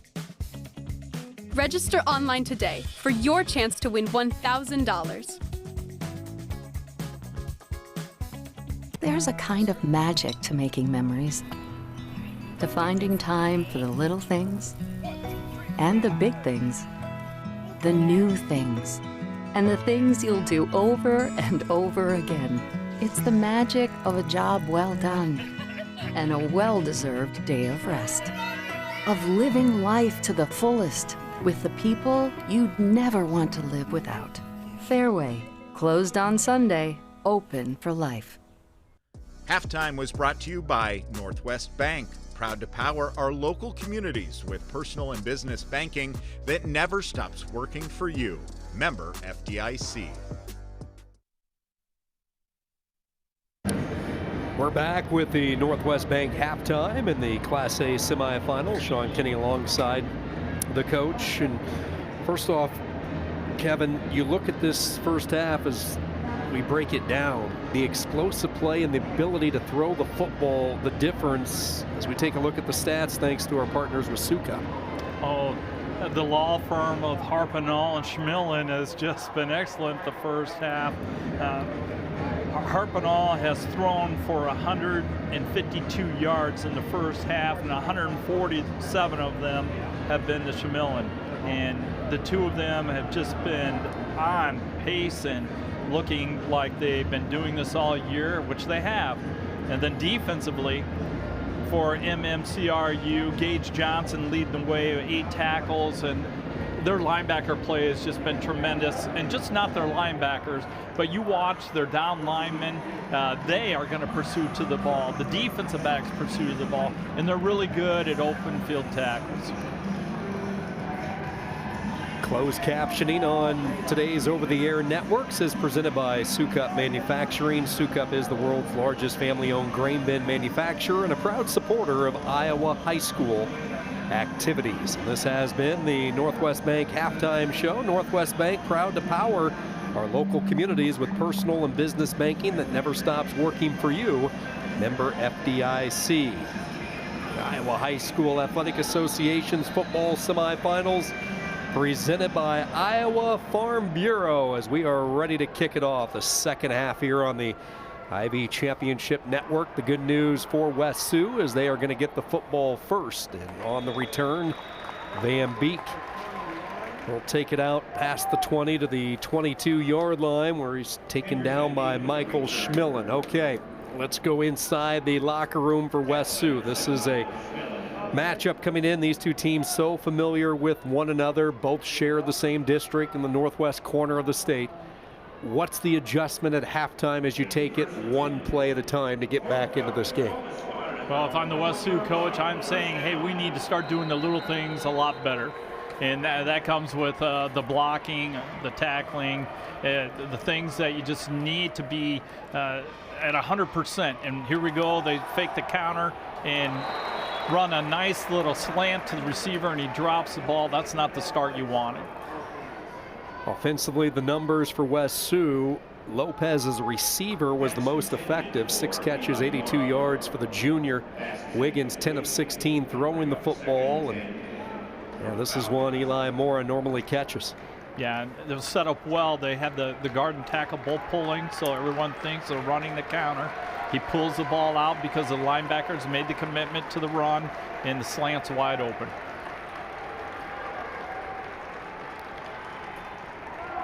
Second down, they were looking for the double move over the middle, settling in, making the catch, and then dancing to the 40, 45, up ahead to midfield. 30 yards they go. It's Garrettson with the catch, the all-conference basketball player. Offensive line gave Wiggins time to throw. Yeah, and Wiggins does a nice job, but if you notice, he had the wheel route wide open down his sideline, but he checks down to the guy coming across, and it's a great gain. Either way, both routes wide open. Second catch this afternoon for Garrettson. All-important drive starting this third quarter. West Sioux trying to claw their way back into it. Again, Van Beek in motion. 1st and 10 from midfield. They get rid of it quickly. They go to Eli Mora. And Gage Johnson leading the way as 9th tackle today. Well, Gage Johnson's just been all over the field defensively. You see him on kickoff team, and here he is at his corner position coming up. He sniffs the stop route right away, and if I'm West Sioux, I'm saying this guy's really aggressive, man. I need to give him a pump fake and try to send my receiver down the sideline. Johnson, one of the better athletes on the field today, all-state track. He's an excellent wrestler, second team All-NWI baseball as well. He's been all over the field defensively, 2nd and 13. Wiggins is going to take off and run, gets by a couple of the big bear claws that were stretched out from the interior, and he'll take it on to Royal territory, setting up a manageable 3rd down. And that's something that Wiggins has had success with today in this game. He's been able to drop back, see that his receivers are covered, and he's heading upfield to get some nice gains.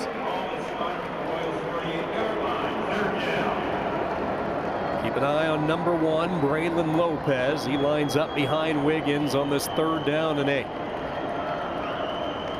He goes in motion near side, settling in underneath, and Mulder just did get a pinky on it. I think that threw off the pass enough.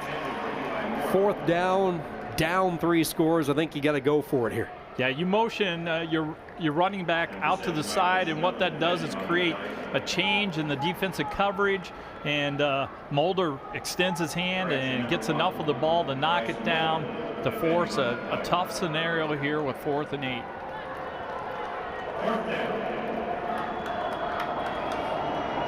Ryan Schwesaw knows he has to really roll the die here. 4th down. No, he's going to punt it. Little pooch punt that they have mastered this year, and they're going to do it again as this one trickles inside the 20 and goes out of bounds at the 13-yard line. 35 yards on the punt by Wiggins. And if you're MMCRU, that's a victory.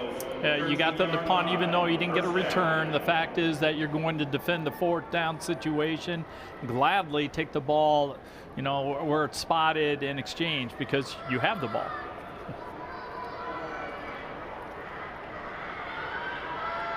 First offensive series of this second half.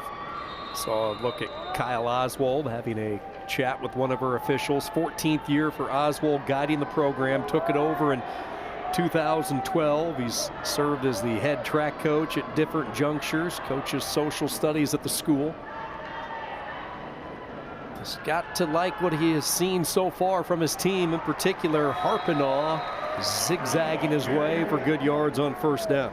Yeah, that's a designated quarterback draw here. He's going to take a couple steps back to get the defense come upfield, and then he dances around and he finds an opening and gets a nice pickup on 1st down.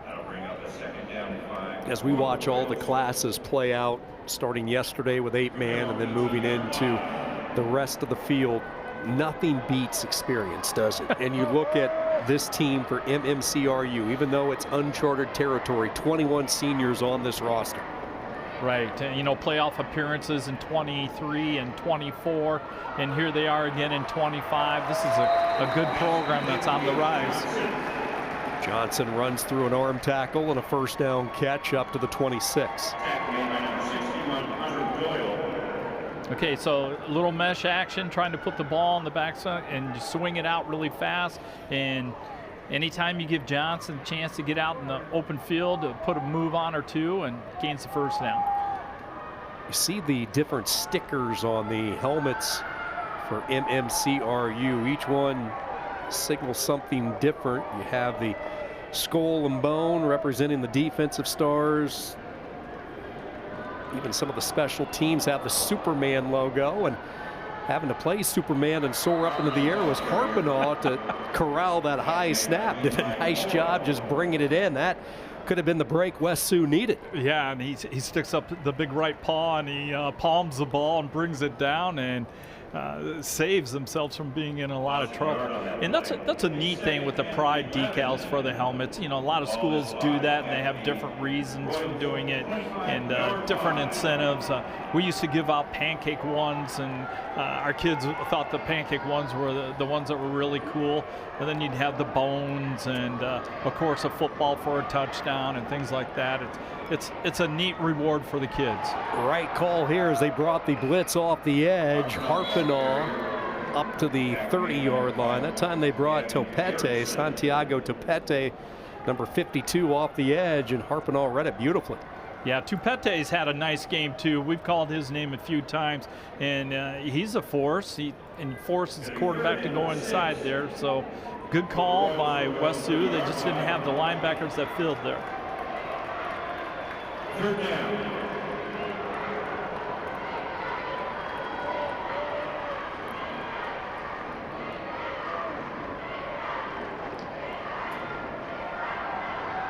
Third down, spinning it near side, and the pass is caught. They needed 6, they get 7. Bork reels it in and moved the chains for MMCRU. This is a great example of knowing where the first down is, and I believe a Falcon defender got his hands on the ball and changed the trajectory of that, and to still be able to go down and make that catch, that's a tough thing to do. How about the arm strength for Harpinaugh to have enough juice and velocity to get through the hands and still find the intended target? They run the option near side. Harpinaugh pushed out of bounds by Garrettson. Forced out of bounds by number 5, Gavin Garrettson. This time they're going to fake the jet and run the option to the short side of the field. Not a lot there as the Falcons defended that extremely well. Look at the body of work this year for the Royals. They just haven't been tested. West Sioux was the one close game they had during the course of the regular season. Keep in mind, in Class A, you play an 8-game regular season with the playoffs. Started the year 35-7 over Akron, beat Hinton 41-6, pounded South O'Brien. John Schmillen up close to another first down as he takes it to the 46. Well, he's in pistol situation. He takes a jab step to his right and then comes back across the left side, and he does a really good job of lowering his shoulders and getting a couple yards. John Schmillen at 5'11", 215 pounds, really more of a fullback type body, but coaches told us this week he has stepped up when Mulder could not go. They kind of compared him to Cam Scadaboo type on third down, and West Sioux, I think, is going to force a fourth down. Good job on the interior. Cervantes just plugged the hole, and he had some teammates jump on his back and stuff the quarterback, setting up a fourth down. He actually lost a yard. Defensive line does a really nice job here. Look at the penetration they get, and they come off the ball, and there's just nowhere to go. And fourth down, and you're at the 45-yard line. This is definitely a punting situation.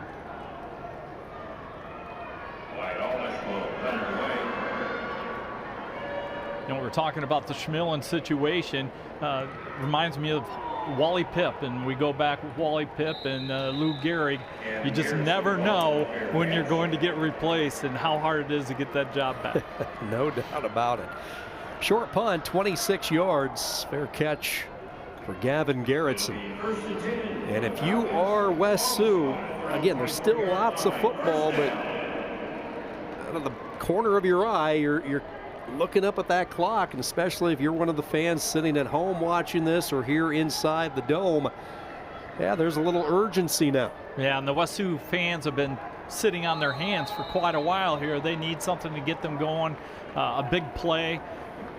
Look for maybe a hook and ladder, some kind of gimmick play just to get some momentum.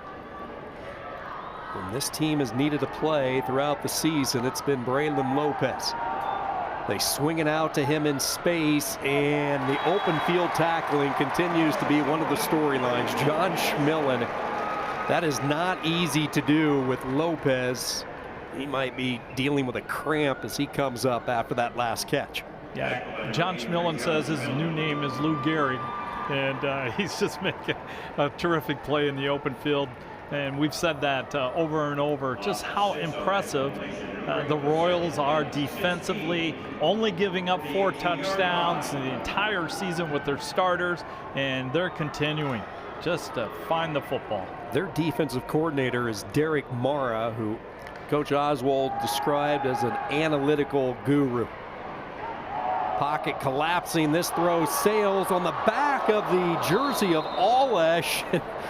Nearly found its way into one of his teammates. It just hung in between the 2 and the 0 on his back. It seemed like forever.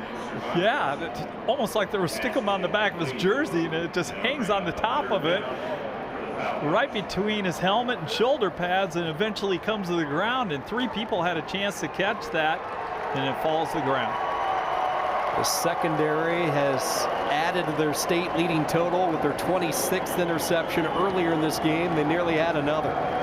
Yeah, they're sharks in the water. They smell blood. This is a great opportunity for them to come up with another pick.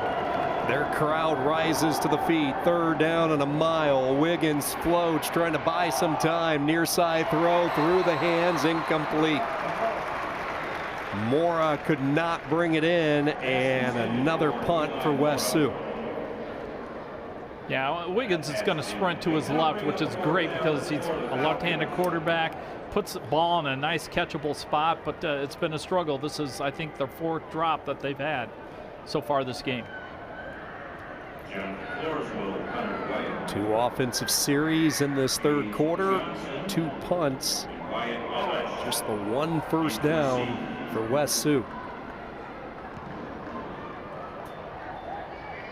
Kick is away. This one will bounce. Fielded like a shortstop at the 42, and Olesh maneuvering and angling up to the 49 following the 41-yard punt. Yeah, you nailed it. One hopper, Olesh has soft hands. He fields it and gets some yards out of that. Terrific job. That's what you always want from your punt returner. He's got to be brave. He's got to be willing to field the ball and take a hit. Once again, thanks going out to the Iowa Farm Bureau for presenting the Athletic Association's 2025 Football Championship Week. As sole title sponsor of Iowa High School Athletic Association, Farm Bureau recognizes athletic and academic achievement on the field and in the classroom, helping to nurture Iowa's future leaders. Coach Kevin Bowman, Sean Kinney with you from the Unidome, day 2 of the semis. Downfield they go. Bork and a jump ball had it broken up at the last second. I really like that play call, Sean. You're up 21-0. You got first down. Just all kinds of good things are happening your way. It's an aggressive call, and if he comes down with it, that would have been an incredible catch. But it's a great play call because it backs them up. They're thinking, if you're West Sioux, that the Royals are going to try and run the ball. They're going to try and jam it down your throat, but they open it up with a pass. It was Connor Bergsma, who coaches were all high on with the coverage on that last play. 2nd down and 10. Delayed handoff. Mulder, yards after contact, the old yak category, just not to be denied. Wills his way close to a first down right in front of the MMCRU faithful. Wow, tremendous run by Mulder. He's just going to come across and cuts it out. Stiff arm here and breaks a tackle, breaks another tackle. Eventually, coach is going to come over and pick you up, and you say, all right, thanks, coach, appreciate it.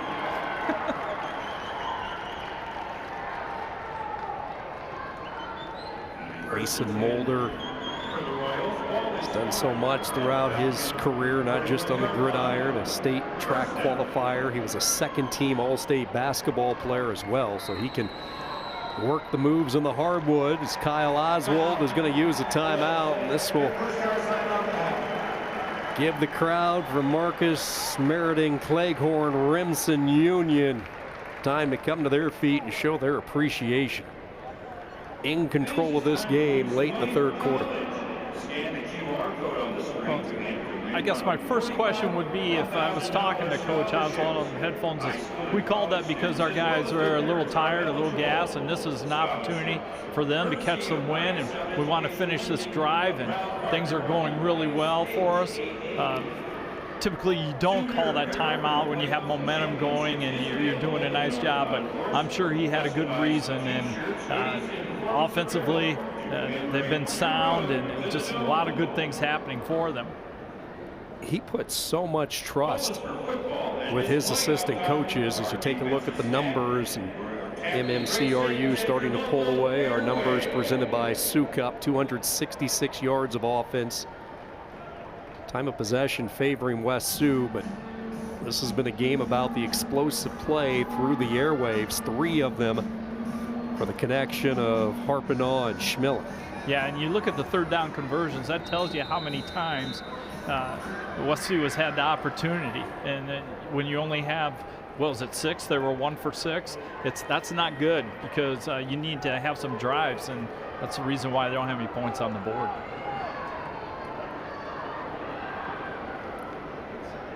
Empty formation.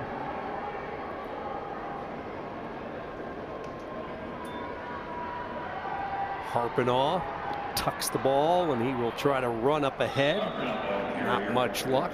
Hunter Doyle tracks him down 2 yards on the play. Hunter Doyle leads this team in tackle for losses, and this is a player for West Sioux that did not play football his freshman year. And he was a guy that really wasn't interested in playing football because he was a hockey player.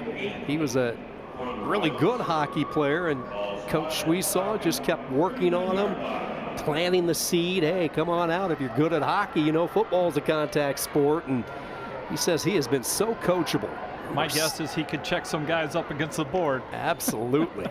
Good-looking athlete, number 61 in white. 2nd down, getting to the corner is Harpinaugh. Steps out of bounds at the 32 and a 3rd and short. Well, as I'm watching the receivers run their routes, they're not running extremely hard. I think this is all set up for the quarterback to run, and that's a good decision. The only bad thing is he did go out of bounds. I think that's the part of the game for Eli Harpinaugh that has impressed me the most today, watching him live for the first time. You knew he had a pretty good arm. The numbers showcase that, but his poise under duress and then his athleticism and strength.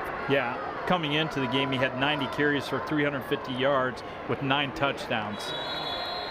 3rd down and short. Looks like they will have enough to move the chains, and this is exactly the type of drive that Kyle Oswald was hoping to dial up in this situation.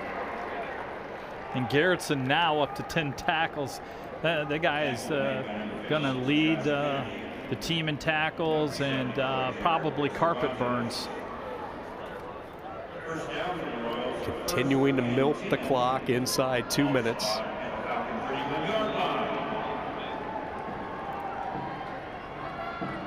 Play clock down to 3, down to 2. Harpinaugh executing the clock flawlessly. And just as I say that, I think he got hit with the delay of game. The sportscaster curse is a real thing, Coach. Offense number 12, 5-yard penalty. 1st down. Come on, Eli. Well, that's typically a situation with that, and he's probably trying to snap the ball right as it's going to 0. You need to err on the side of safety and get it with 1 second instead of 0. But most officials will give you a little wiggle room there. That didn't happen. This has been a really well-played game as far as the penalties go. That's their first of the day. That's what I thought. First penalty of the afternoon for the top-ranked Royals. 1st and 15 from the 36. Gets rid of it quickly, and that throw low and wide of Michael Schmillen. Yeah, and you can tell that Eli was a little quick on that one. He doesn't get set with his back foot. He's going backwards and kind of short arms it and across his body. That's hard to complete it unless you're Brett Favre.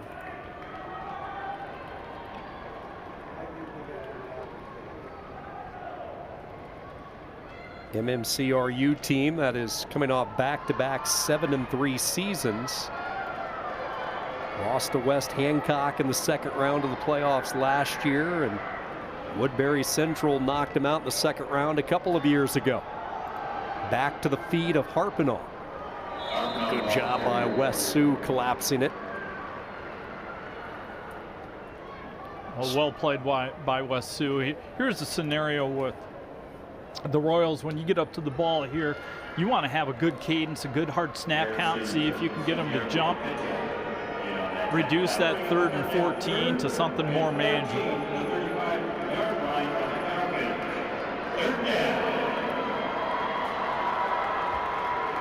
Eighth play of this drive, and they have done a good job working off a lot of the game clock in this 3rd quarter. 3rd and 14, 3 right, 2 to the bottom. Harpinaugh will loft it downfield, and like they have done all afternoon, the receivers are making the plays. Brace and Mulder step right in front of Bergsma, and a 1st down. Yeah, Mulder just times it extremely well, gets his hands out front, tucks it away, brings it right to his chest, gets the 1st down, and it's going to end the quarter unless the play clock's in this scenario. Well, they're going to have to run one more play here before the quarter's up. If you are St. Ansgar watching this game, one of the first notes, there's many notes you're taking, but the physicality of these receivers and how aggressive they go up and attack the ball. Pass is caught, bouncing his way across the goal line. Did he get in? Yes, he did. Touchdown. Mulder with the grab. And the Royals keep the foot on the gas. Well, there's the golden sombrero for Harpinaugh, but he found someone different, and Mulder gets in the end zone. Great effort by number 1, finding the payday, and they strike again. 13-yard touchdown pass. half of Harpenaw's completions have gone for 6 this afternoon, making the most of his throws. Not only do they get points, but they take off a good 5+ minutes off the game clock on that drive. And the point after is up and through. Dipping their toe in the waters of the semifinals for the first time, and they have looked all afternoon like they've been here before. Yeah. It's a great drive by the Royals, but the point that Harpenaw has completed 8 passes today, and 4 of them are for touchdowns.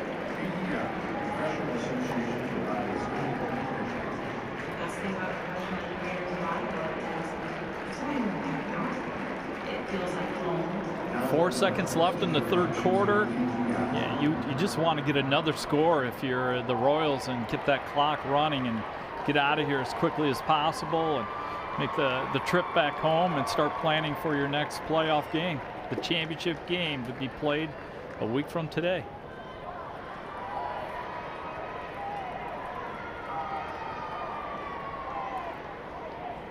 Harpenaw averaging over 25 yards per completion today. That's going to win you a lot of football games. 202 yards through the air.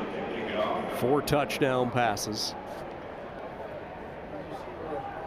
And a different type of game from when we saw these two teams last time they shared the field earlier this year during the course of the regular season. Should be the final play of this third quarter. Sioux will have it at the 25. A big hit on special teams from Gage Johnson. That guy has been all over. Third quarter in the books. You're watching the Iowa High School football semifinals presented by Iowa Farm Bureau. More Class A action from the Dome coming up on the Hy-Vee Championship Network after this break.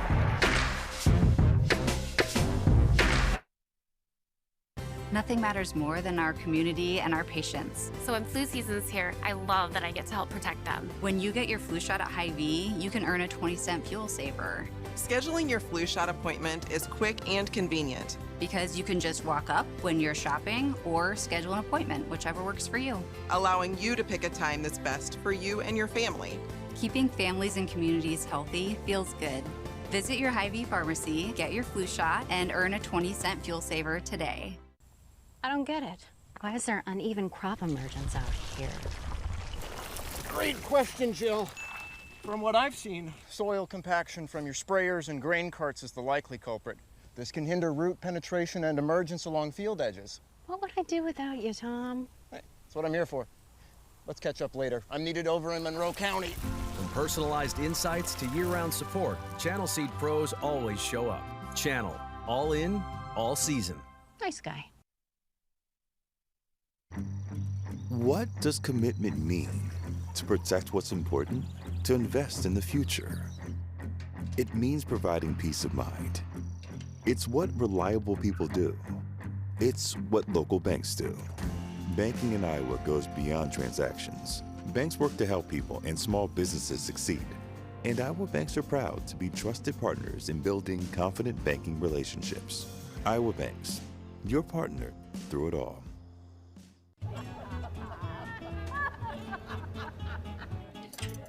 Ladies, the bake sale's about to start. Are you ready? We've got this. Okay. Oh, guys, he's here. Quick start delivery for Janet. Bring it here. Let's get this bake sale going. Yeah. Come on. Best bake sale ever. Oh, yeah. Let's dig in.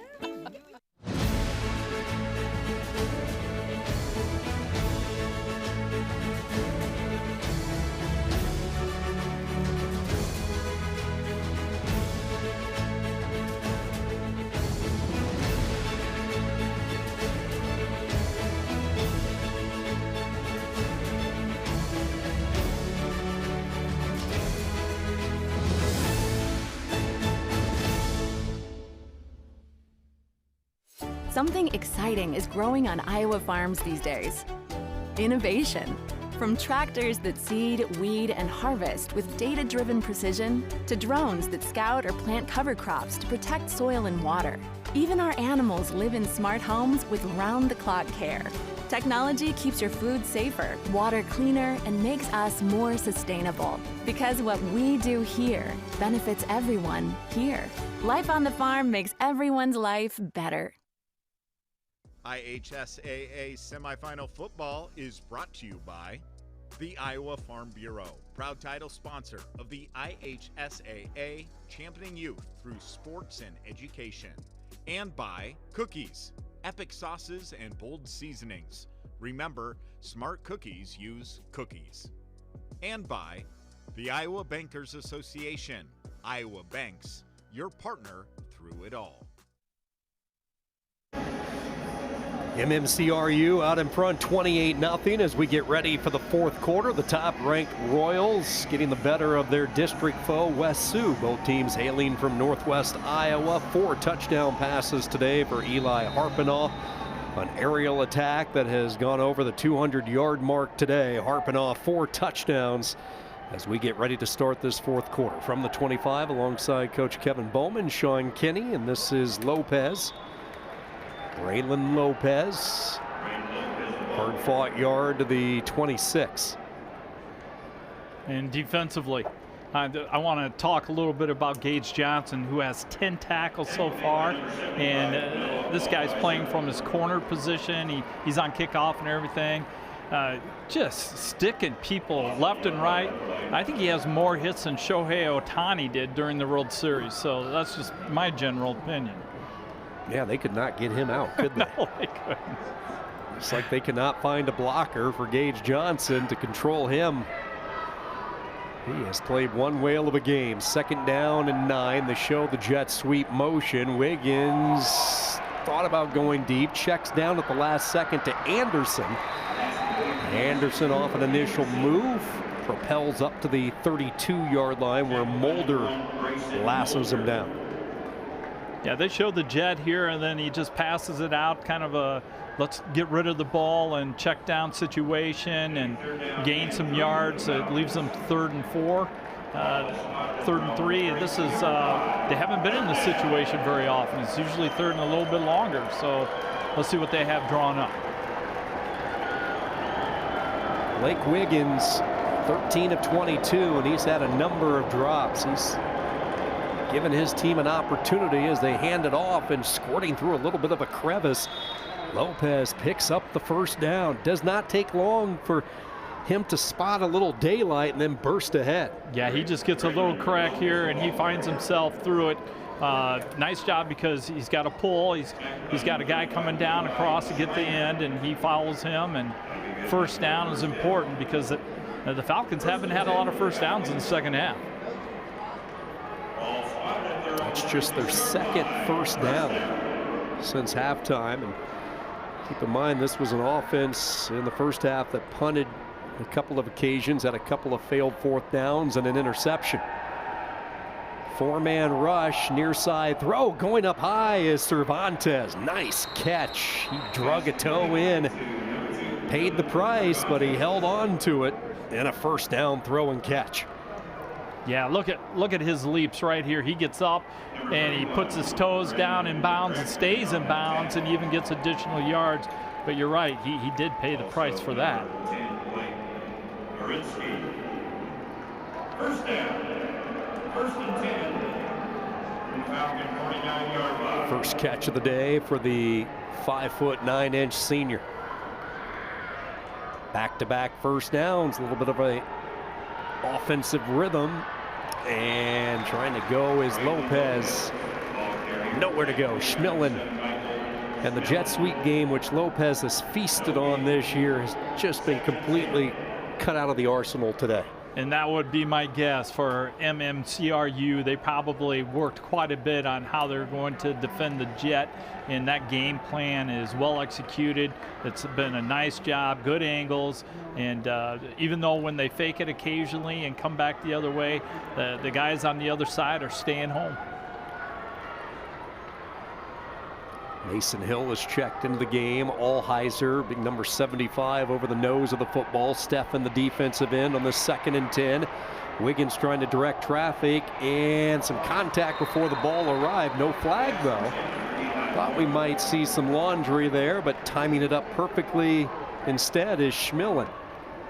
Yeah, it looks like both guys are going for the ball in this situation, and each one of them has the right to get to it.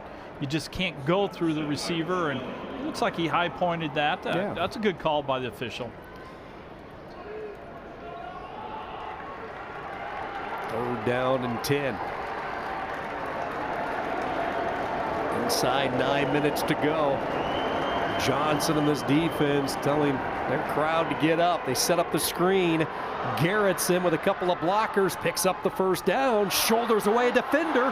Garrettson in the free to the 20, finally taken out at the 14-yard line. We've called his name a lot defensively, and Garrettson simply would not go down.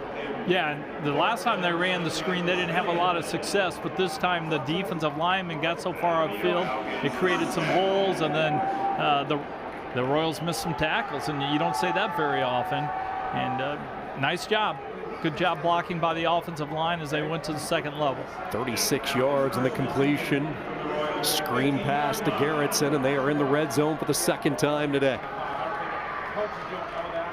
They'll shift both of their tight end / H-backs to the right, and movement up front. Allheiser into the neutral zone. Yeah, and he's played extremely well. Allheiser has. Encroachment.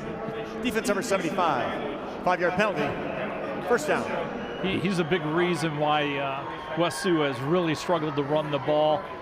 I'm surprised that they keep him in on 3rd down situations when they're going to pass, but the kid's a beast.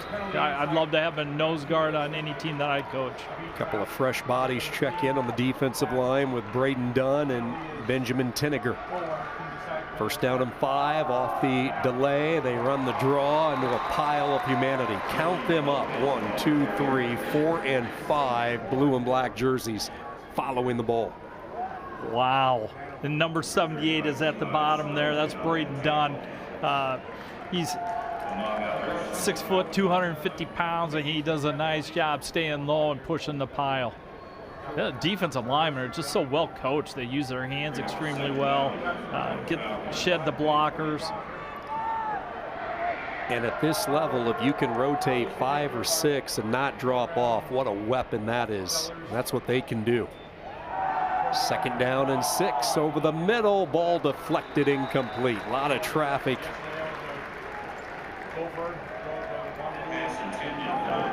And Wiggins is going to set up here, and it's kind of a quick toss. It's like he's trying to turn a double play with that throw. Just didn't get his shoulder squared to the receiver, and he's stepping more to his right than he was to where the receiver was. Sioux trying to figure out the formula to get 6 on this 3rd and 6. Not too many teams have been able to do it, put together the puzzle that this is Royal defense. 3rd down and 6, he's going to take off. Flag is thrown as Wiggins finishes his run, but a flag in the vicinity of a hole. Shaking up players John Schmillen as well, as he is down on both knees. And you can tell by how the Royals reacted to that that's going to go. Holding. Offense number 74. 10-yard penalty from the previous spot. 3rd down. Which now becomes 3rd and 15. That quickly. You were going to have the ball 1st and goal on the 2 or 3 yard line, and now you're in a scenario where it's 3rd and long.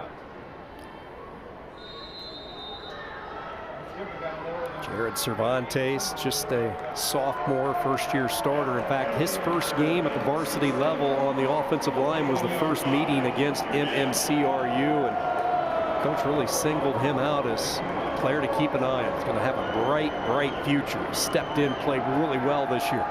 3rd down and 16. They go back to their bread and butter, the screen, but that time the Royals said, not on our watch. and that'll force a 4th down. They sniffed that one out. They got fooled on it the previous time they ran it, so I think the linebackers are probably communicating, hey, if you don't get blocked, defensive line, settle, and they did a nice job. Grayson Mulder, who had his arm wrapped around Garrettson, making sure he was not going to get into the clear. 4th down and 16. Keep in mind they can still pick up a 1st down. Play clock's almost down right now. Down to 1, and let's see, timeout I think was called. It was. Sioux able to get the timeout. So 7:26 to go. They will talk it over. Once again, a big thank you going out to the Iowa Farm Bureau for presenting the Athletic Association's 2025 Football Championship Week. Sole title sponsor of Iowa High School Athletic Association. Farm Bureau recognizes athletic and academic achievement on the field and in the classroom, helping to nurture Iowa's future leaders.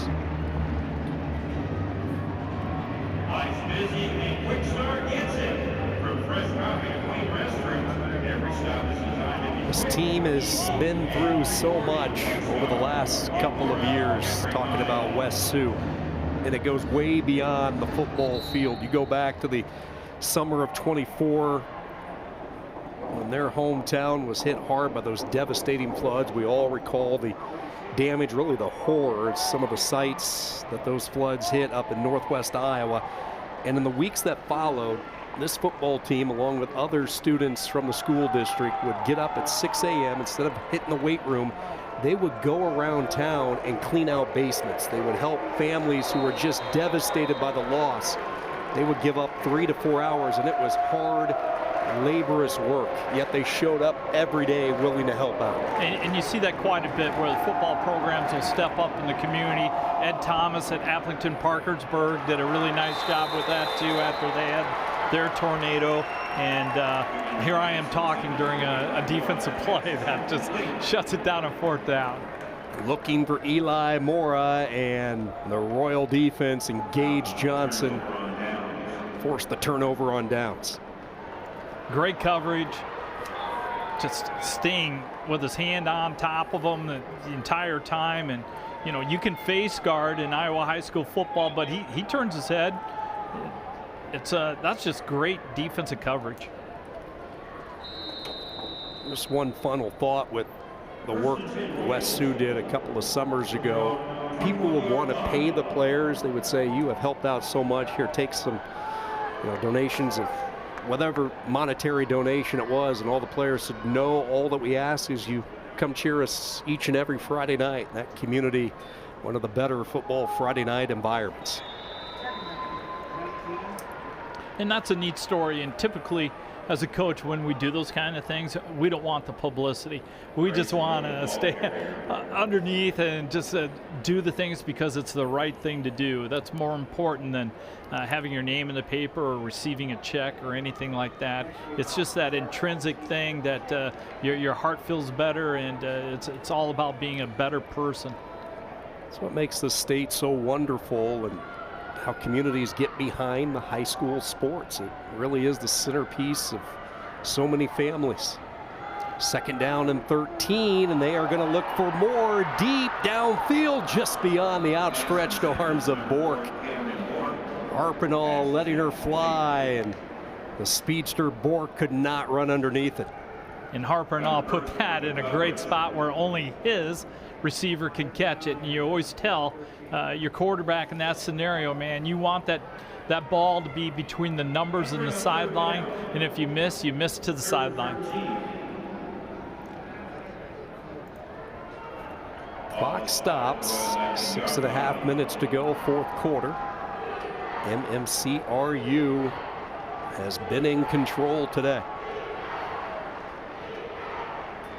They're going to throw it. Here comes pressure off the edge. Harpinall is picked off. A diving interception. Eli Mora with the pick, his 2nd interception of the year. Something positive for this defense late. Mora does a nice job of stretching out to get this ball. Poor decision, though. That's the one thing with Harpinaugh. He should have realized the scenario and throwing the ball out of bounds right there. But you want to know what? MMCRU needs another challenge defensively, and here they are. The ball is on the 16. Let's see if they can keep them out of the end zone. Did you see who put the heat on that last play? The hockey player. Doyle skating his way to the quarterback. First down and 10 inside the red zone for West Sioux. Pistol look, Blake Wiggins stepping up, sidearms it right into the waiting arms, and an easy interception for Alish. And MMCRU says we want the shutout. Second interception of the day. There is a flag down along the West Sioux sideline as well. Sideline warning, West Sioux. I think that brings the total up to 27 on the season. Am I right? You are because right. That is just a crazy amount of interceptions. Well played. They must have some kind of code word that they say when they pick one off, because they typically return it for some yards too. I know that I used to teach our kids, you say ASCII when you have an interception, but it just seems like defensively, once there's one going on, the rest of the defenders are now becoming blockers. Another takeaway for the secondary, and let's see if they work on the clock on this drive and keep it on the ground. They do, and going absolutely nowhere is Mulder. He is swallowed up by Eli Mora. All of a sudden, Mora making his presence felt. Yeah, and Mulder makes a bad decision here. He broke the cardinal rule there. You always go inside of that wham block. You never take it out because you always lose yards when you take it outside of it. But if you square yourself up and get upfield, you can at least get back to the line of scrimmage. Injured player is Mason Hill, the starting right tackle. Hill, the 6'2" senior. Really good golfer from what I hear as well this past spring. So he will leave the lineup.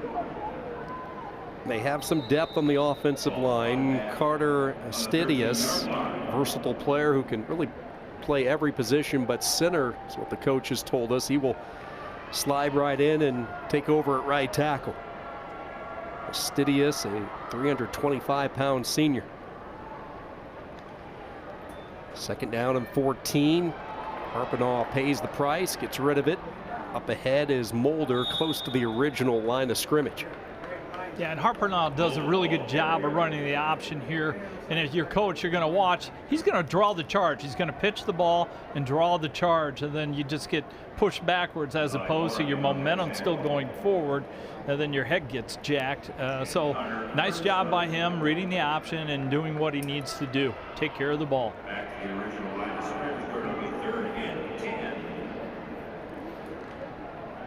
You're just joining us. MMCRU took a 21-0 lead into the locker room. They have added one score in this second half. This defense, like they have been all year, not budging an inch. This will be a delay. Line up in the neutral zone. No. Encroachment. Defense number 56. Third and 5-yard penalty. Third down. It's Josh Kennedy, the junior. Coaches thought he was a year away from contributing at the varsity level when they went into the fall camp, but he has exceeded expectations. He's been a consistent player all year from his defensive end spot. And that's always exciting when you get the kid there. You're like, okay, you know, he might be able to help us out on some special teams. Then all of a sudden they step up and become a major factor. Third down and 5. Near side throw, and it is caught by Johnson. Then he lost the football, stripped out of there by Bergsma, but it takes a royal bounce, and fortunately for them, it went right to their sideline of safety. Yeah, that's a good job by the officials, because he does fumble the ball forward, and it has to go back to where he originally fumbled the ball. You got to take care of the rock here right now. Both hands on the ball, put it in the the hand that is closest to the sideline and make sure the defenders aren't punching at it.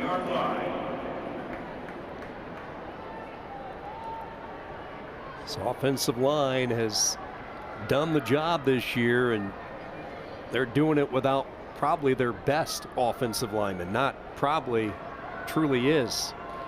Talk more about that after this play as John Schmillen plows his way for 3 yards.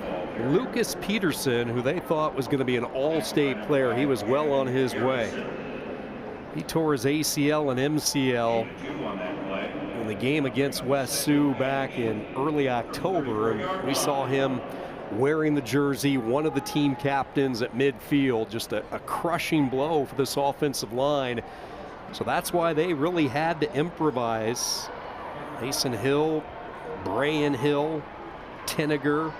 Then the left side, Schnepp, who was starting at right guard, they had to move over to left tackle following the injury. So they had to mix and match, but clearly they have found their groove up front. They have given their quarterback time, and this is an offense that can beat you both through the air and on the ground. The Royals have just played extremely well here today. It's such a balanced team, and the quarterback has just played better than I think anyone expected, besides maybe the head coach. And offensive line has been outstanding, and we've talked so much about the defense. And now look at this drive here is going to eat the clock up, and they may get 1 more or 2 more first downs, and this game's going to be over. Good to see Mason Hill back in there at right tackle.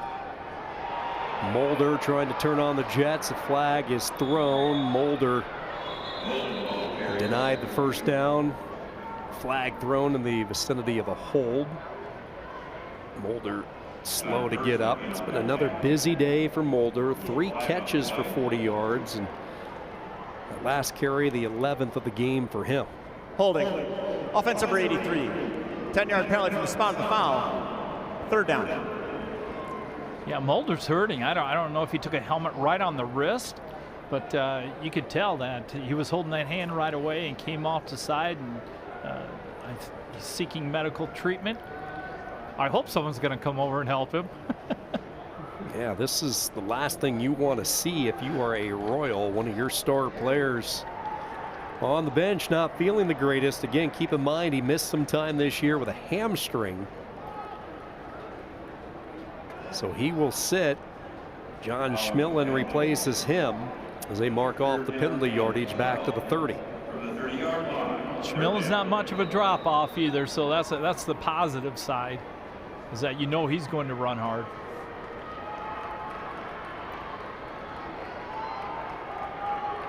Third down and 12, 3 receivers to the top, 2 split near side. West Sioux shows a blitz. Here they come right up the middle. Down the middle they go, and play is broken up. Scholar got his hand in there, the sophomore. Good defensive play to avoid the contact, reach the arm around and break it up. Yeah, Carson Scholar times this extremely well, puts the hand in his left hand and has the right hand right on the hip. It's well played, and just like the way the coaches probably practice all week long, this is what we want you to do, and tips the ball away. Garrettson awaiting the punt at the 40.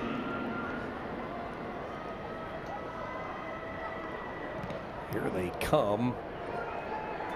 Kick is away by Allish. And good starting position. West Sioux maybe with their final opportunity to crack the goose egg here at the Unidome following the short 21-yard punt. Yeah, I think that's the first punt by Allish that didn't turn in the air. Usually you get it to roll a little bit in the air, and then it'll get that favorable bounce. That time it didn't happen.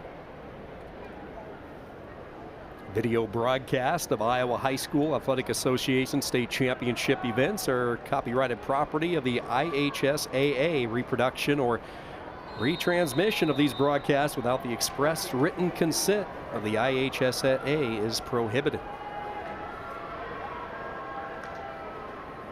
West Sioux from the 49. This will be a halfback pass. It looked like Lopez was thinking about throwing the ball, but quite frankly, did not have enough time to pick and choose. John Schmillen was on his trail. Yeah, it was a good decision not to throw the ball because he had one of his offensive linemen about 5 yards downfield. So it would have been a penalty if he would have thrown it. Coach, you start to look ahead a little bit to next week. St. Ansgar and MMCRU. I'm just curious to get your thoughts. Give us an early breakdown of what you see as being the keys in that one. Well, my biggest issue is looking at MMCRU's defense. I would probably be staying up all night trying to figure out a way in which we could put some points on the board because they are so dominant. But then to counter that, St. Ansgar's offense is extremely talented, and Michael, who I think is probably the best running back in underneath Class 3A, just a tremendous athlete. You have to figure out ways to get him the ball and spread it out. And man, it's going to be a great game. You're going to call that, right, Sean? I will be. Yep, we'll have that for you on Iowa Public Television next week. Some of the starters making their way to the sideline and the fans showing their appreciation. This team had about a 4-hour bus ride yesterday. Wiggins stepping up. He's going to take off and run, makes a cut, and is caught from behind at the 33-yard line. Wiggins, ball carrier. Well, I'm sure Coach Clevenger is trying to think of things right now, and he's probably calling some of his buddies that have played against them. And you know, what do you see as their weaknesses? And that's where, as a coach, it's always nice to have those guys all across the state that you can call and reach out to and see if they can help you out.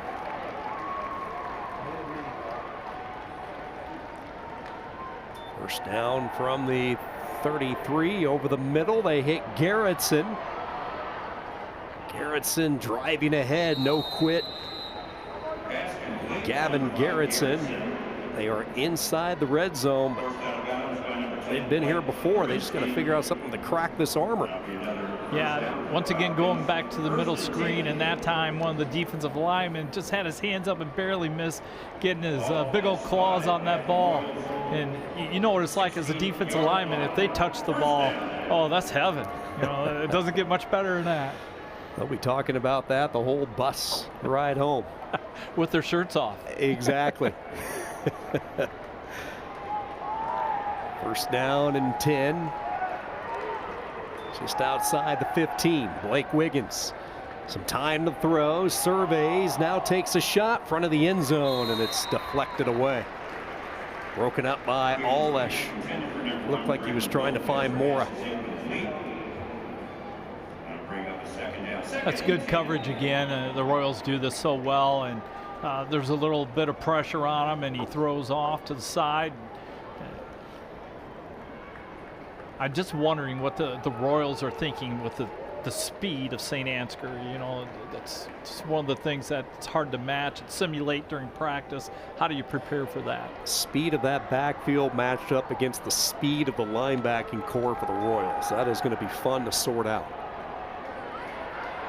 Wiggins checks down. Cervantes with the catch, trying to get out of bounds and stop the clock. West Sioux still has timeouts if they want to use them. Tackled by number 4, Camden Moore.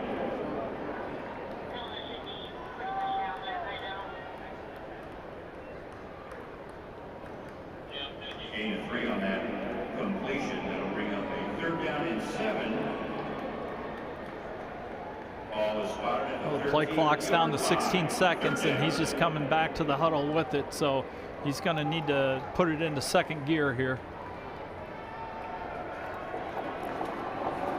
3rd down and 7.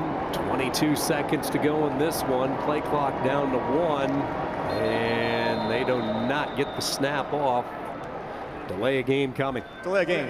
Offense number 8. 5-yard penalty. 3rd down. You know, and sometimes you run into that scenario when the quarterback always goes to the sideline to get the play call.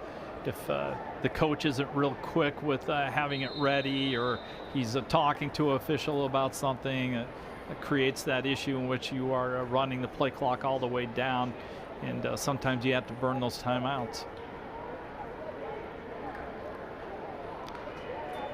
after the penalty back at the 18. Third down, zipping it and nearly intercepted. Allish nearly had his second. Ball got through somehow and ended up in the arms of Garrettson, but Allish stepping and reading the passing lane. He's just playing safety here. Easy picking and choosing for a defender. Yeah, this time Wiggins brings the heater, man. That's number one. It's coming in hot and fast and hard ball to catch. Not the type of outcome Ryan Schwesaw was hoping for. I was joking with him earlier in the week. His brother Devin, as we talked about, one of the assistants at St. Ansgar, and I asked him who's the best coach in the family, and without hesitation he said it's his father, who coached for over 40 years.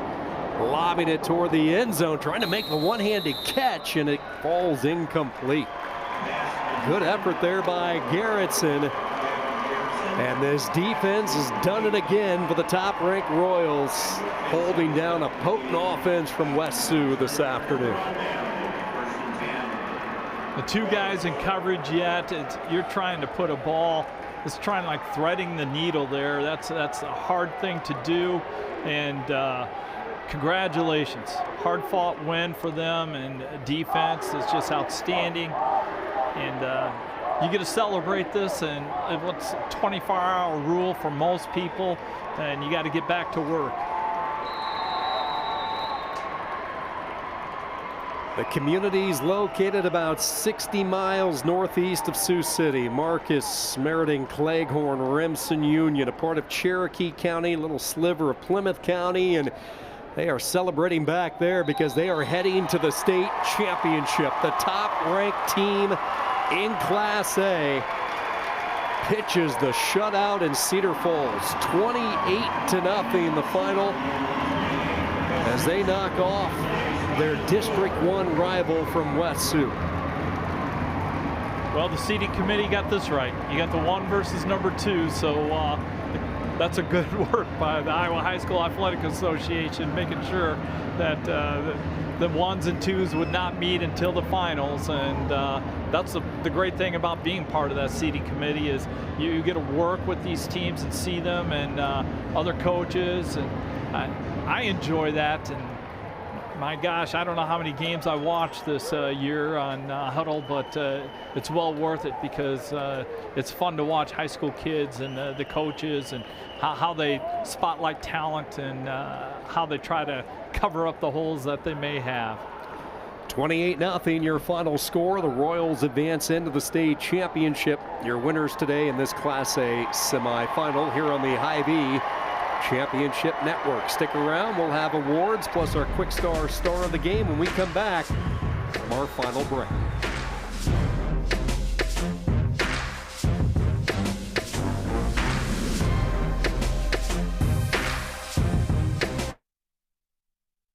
Health powers life, from the delightfully routine to the truly uncharted.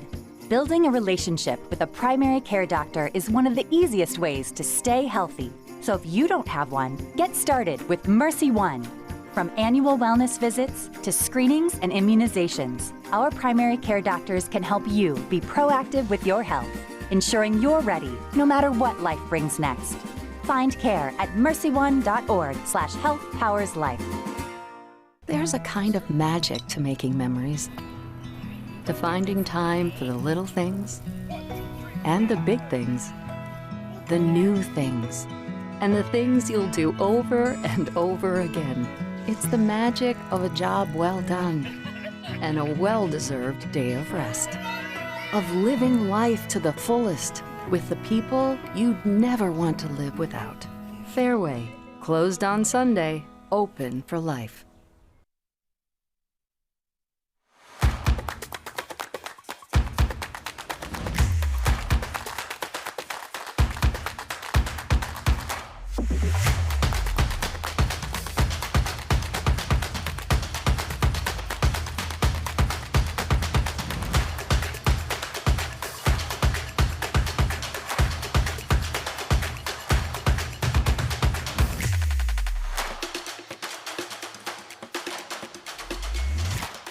We're not just lighting a stadium. We're creating lasting memories. We're not just installing a mini pitch. We're empowering youth to learn and grow. We're not just retrofitting an airport. We're creating an environment where workers can feel safer. This is why, whether it's a game down the street, professional stadiums around the world, or treasured monuments and landmarks, you always know when it's must go. Something exciting is growing on Iowa farms these days. Innovation. From tractors that seed, weed, and harvest with data-driven precision, to drones that scout or plant cover crops to protect soil and water. Even our animals live in smart homes with round-the-clock care. Technology keeps your food safer, water cleaner, and makes us more sustainable. Because what we do here benefits everyone here. Life on the farm makes everyone's life better. Nothing matters more than our community and our patients. So when flu season's here, I love that I get to help protect them. When you get your flu shot at Hy-Vee, you can earn a 20-cent fuel saver. Scheduling your flu shot appointment is quick and convenient. Because you can just walk up when you're shopping or schedule an appointment, whichever works for you. Allowing you to pick a time that's best for you and your family. Keeping families and communities healthy feels good. Visit your Hy-Vee pharmacy, get your flu shot, and earn a 20-cent fuel saver today. IHSAA Semifinal Football on the Hy-Vee Championship Network is brought to you by Hy-Vee, a proud partner of IHSAA. Hy-Vee, where there is a helpful smile in every aisle. And by Sioux Manufacturing Company, the world's largest family-owned and operated manufacturer of grain storage, drying, and handling equipment. And by the Iowa Farm Bureau. From rural roots to statewide pride, Iowa Farm Bureau proudly supports student athletes across Iowa. All the drama unfolding this weekend in the semifinals. The Class A finals are set. St. Ansgar 31-7 winners over Wapsie Valley in a matchup that just wrapped up. MMCRU 28-0, another shutout for the Royals. So the Saints and the Royals next week, a collision for the state title. Time now for our quick star of the game. Number 12, the quarterback Eli Harpinaugh. 212 passing yards. He was 9 for 17 with 4 touchdowns. He also had 14 carries for 53 yards. Quick star of the game. On the go, Quick Star's got you covered. Fuel up, grab a bite, score offers with their Quick Rewards app. Get everything you need only at Quick Star. 4A competition coming up shortly, 4 o'clock at Sergeant Bluff, Luton, and Pella. 7 o'clock, Xavier and Newton. Next Thursday's Class A championship is set. MMCRU and St. Ansgar in a showdown for the state title.